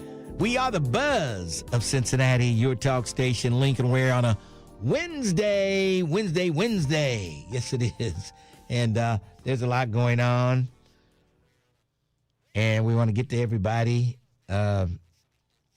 K9, he hung up right before I could get to him. You know, I told him to hold on. K9, call back. We'll get you on there. Gene, how are you? Fine. How are you, Lincoln? I'm doing great. What's up? I'll throw these out there real quick because I know you got other callers, and I can hang up and listen to the response. One day, Nadir came on to say something about Kings Island, and then it was the end of the show, and then he called back. His phone went out. I wanted to know what happened with that. Well, apparently, up at Kings Island, apparently they got some young security guards up there, and I got to talk to the guy who videotaped. He videotaped some stuff that was going on. They're putting people out of the park for the entire season if somebody had a hoodie on. And they put him out. Said he had his face covered, but he had the hoodie on. You know, sometimes the hood can kind of cover your face on the sides, and I don't know. It's some crazy stuff going on up there. But when he gets all the information, this guy who videotaped him, he even got kicked out of the park for a year. The guy who videotaped it. So he's going to give me some more information on that. That was Terrence. It was Angel's husband that got kicked out of there for a year. But anyway, yeah, we'll follow up on that. Anything else, Gene? Okay, and then the other one, did Amy Acton, was there a date that she was going to be on your show? I'm glad you reminded me of that. I'm talking back and forth with her people now. We got to figure out the right day and time that she's coming down to this area. I want to get her in the studio. I just want to talk to her on the phone. Yeah, because they killing her on that commercial. I'm thinking the 1st of August. I'm thinking next week this time you'll see her counter commercials coming out. Yeah, they are killing her. They are. They're killing her. You're right. Yeah, and the other thing was, you had the 3 ladies on there from Channel 12. You know that 2 of them are gone, right? Leah is gone, and Leah's laid off. Morella's gone. Morella's not gone. Who told you Morella was gone? She's gone. They said her last day was the 22nd of August, but I saw her on there this past Saturday. So I don't know what's up with that. Wait, hold on. Through the week. Morella is not gone. Where did you get this Morella was gone? I swear. It came up on my phone. It said that she was gone. Her last day was the 22nd, but that was funny because she was on there Saturday, this past Saturday. That's probably I don't know where your information came from, but Morella, as far as I know, she's still there. But I can check real quick. And if I find out, I'll let you know. All right. And then Sydney is during the week. Sydney is, she's not on the weekend. She's during the week. She's going to be on the weekend. And I think maybe Sydney they're going to start a 3:00 news program. Yeah, that's it. In September, and I think she's going to be on at 3:00. That's it. And then the last thing, real quick, the Manhattans are coming here. Is Gerald Austin the only one left in that group? Because I thought a lot of them passed. The Manhattans? I'm not sure who's left alive in that group. Gerald Austin is still alive, I know though. He's coming here with them, so I was just. When are they coming? They're going to be at the Lolo Garage. I want to say September, either August or September. Oh, I got to check on that. I'd like to see them. Yeah, but I think Gerald Austin is he's still there, but I think it's probably the other one. So, okay, well, thank you. All right, thanks for your call. All right, let's go to Sister Bridge. She didn't have enough time to get it all out when she called earlier. Now she's calling back to finish it up. Go ahead, Sister Bridge. Thank you. Yes, I'm still talking about the flood. I just wanted to say the leaders from the top, from the state to the county to the city and surrounding cities, they really need to partner together, and they need a committee that focuses on the residents, not just the businesses. I know we need thriving businesses and all that, but if it wasn't for the residents or the people that patronize the businesses, they still would not thrive. And people, the individual, the residents, they're still paying property taxes and income tax and all other kind of tax, as well as their mortgage, but they're not getting the relief. And this is nothing new. They should have. It should have been a foresight. They know that we had old systems. The sewer system and infrastructure is old, and you wait till it's being seen on national news and it's a spotlight. Then you want to do something. And I'm not knocking anybody because I appreciate our city council. They're doing a great job. You are knocking somebody. Go ahead. You can, let it all hang out, Sister Bridge. I'm glad the mayor got the money as quickly as he did, but just don't focus on one area. Realize this has been going on for a while. And I know Duck Creek Road, different other areas have been complaining for years. This is nothing new. That's all I want to say. I know the time is short. Thank you. All right, Sister Bridge. Appreciate your call. You're welcome. Okay. You got to love Sister Bridge. You got to love her. You got to love her. Don't forget, Friday, I will be broadcasting live at Stagger Lee's from 4 to 7. Yeah, the rebroadcast will not air. It'll be a live broadcast. Yes. So come on over. We're at 2020 Elm Street. You go on down past Finley Market, and it's all the way at the end of Elm. Stagger Lee's. And I think I just saw something. I'm supposed to be somewhere Saturday. Have you heard anything on that?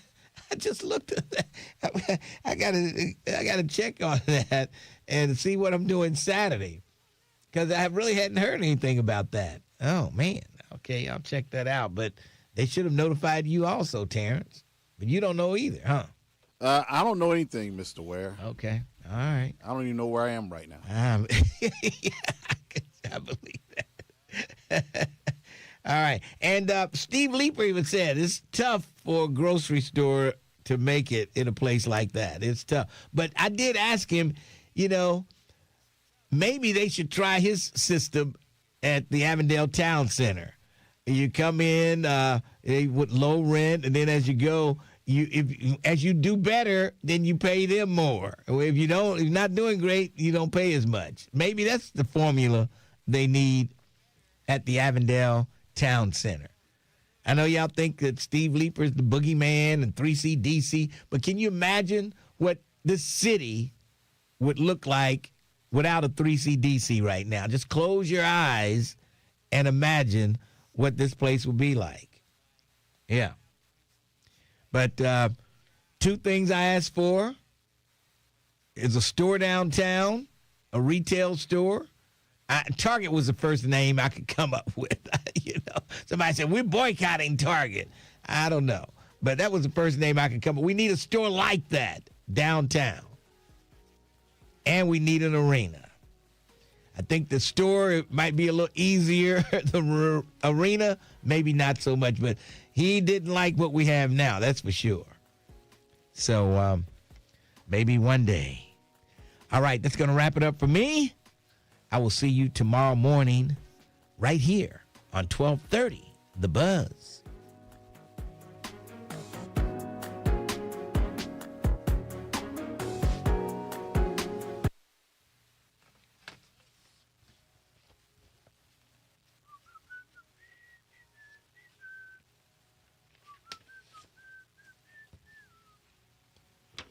Woo!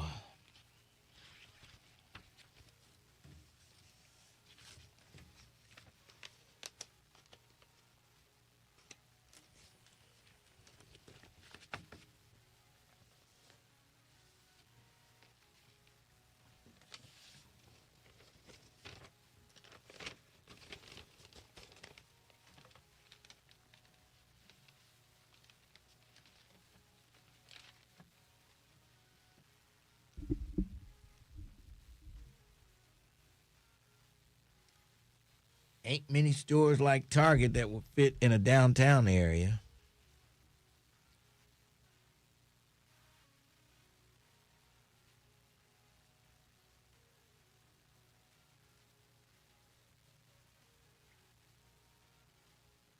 Mikey, 1957, thank you.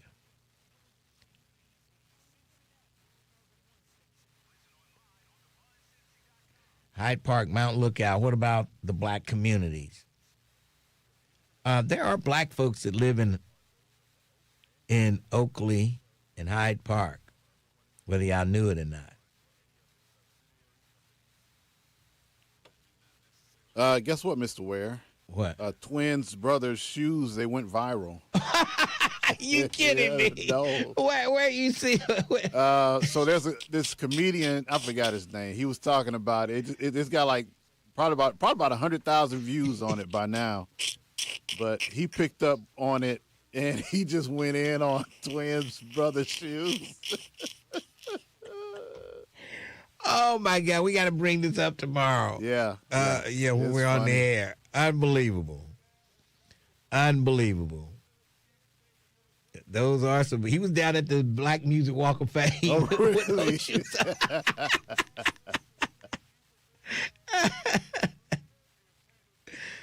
Oh boy. Unbelievable.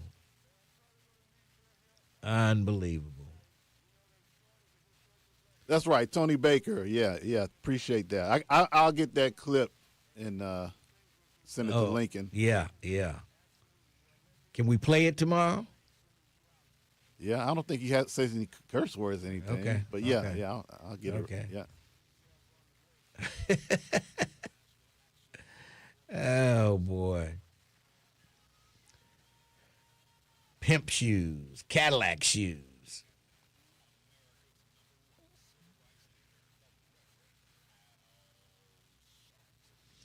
No, I don't look at the Friends of the Buzz page. I'll have to check it out every now and then because I'm almost afraid to look at it sometimes.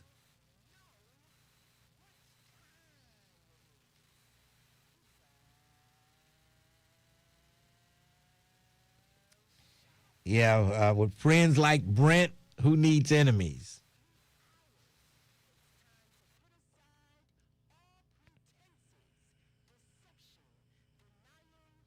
Okay, I haven't watched it yet. I will watch the final of The Chi.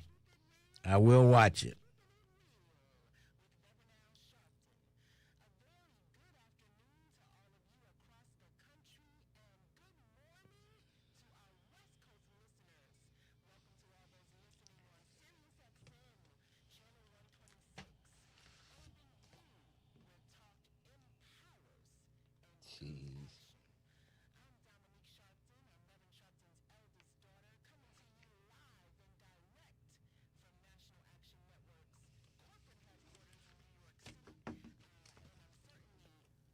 Sonny sent an invitation for July 4th.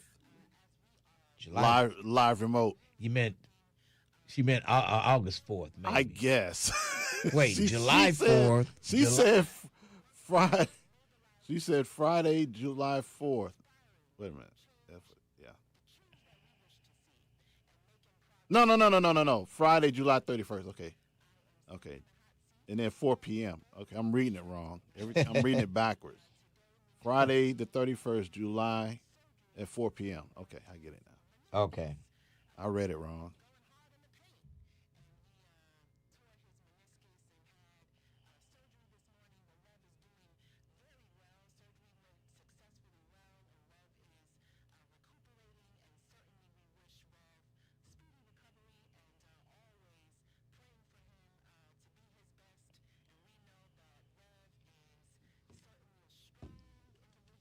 All right, folks. Yeah, the clip of his brother was from the Walk of Fame, they say. Okay. Yeah, that's where I saw him. All right, folks, I'm getting ready to get out of here. I will talk to y'all later. Tomorrow. See you tomorrow morning. And I want to see you facing the place at Stagger Lee's on Friday. Yes. Yeah. They're going to have me a Crown Royal chair. Uh-oh. Yes. Won't be able to tell Lincoln nothing. I'll be on the throne.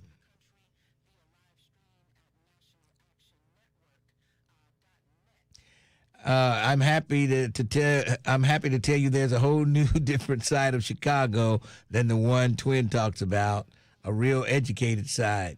Janice was liking those Omegas that was in here. Does Twin have a custom pair of Buick shoes? They have Crown Royal shoes. I got a Crown Royal hat. I got a Crown Royal. What else do I have? Something else Crown Royal.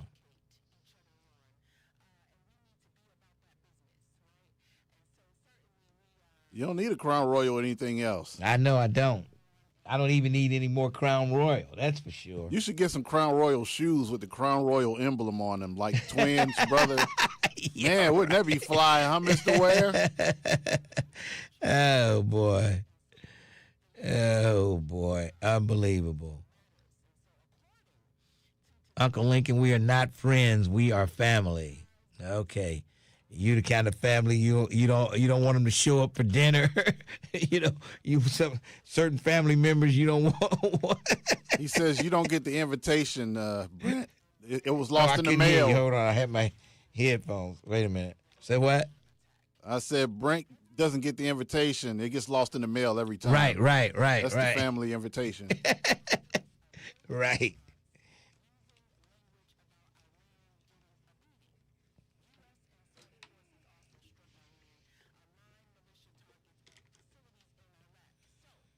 Oh, and I'll be filling in for Divine Martino on Saturday. How about that? On 100.3. No requests.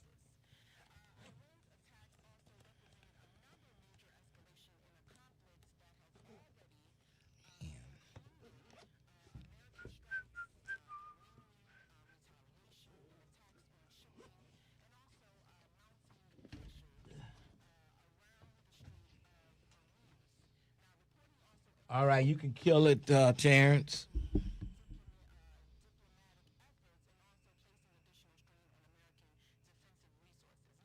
Last episode of the season, Friday. We would love to. It would have to, because I'm doing 2 shows on Friday.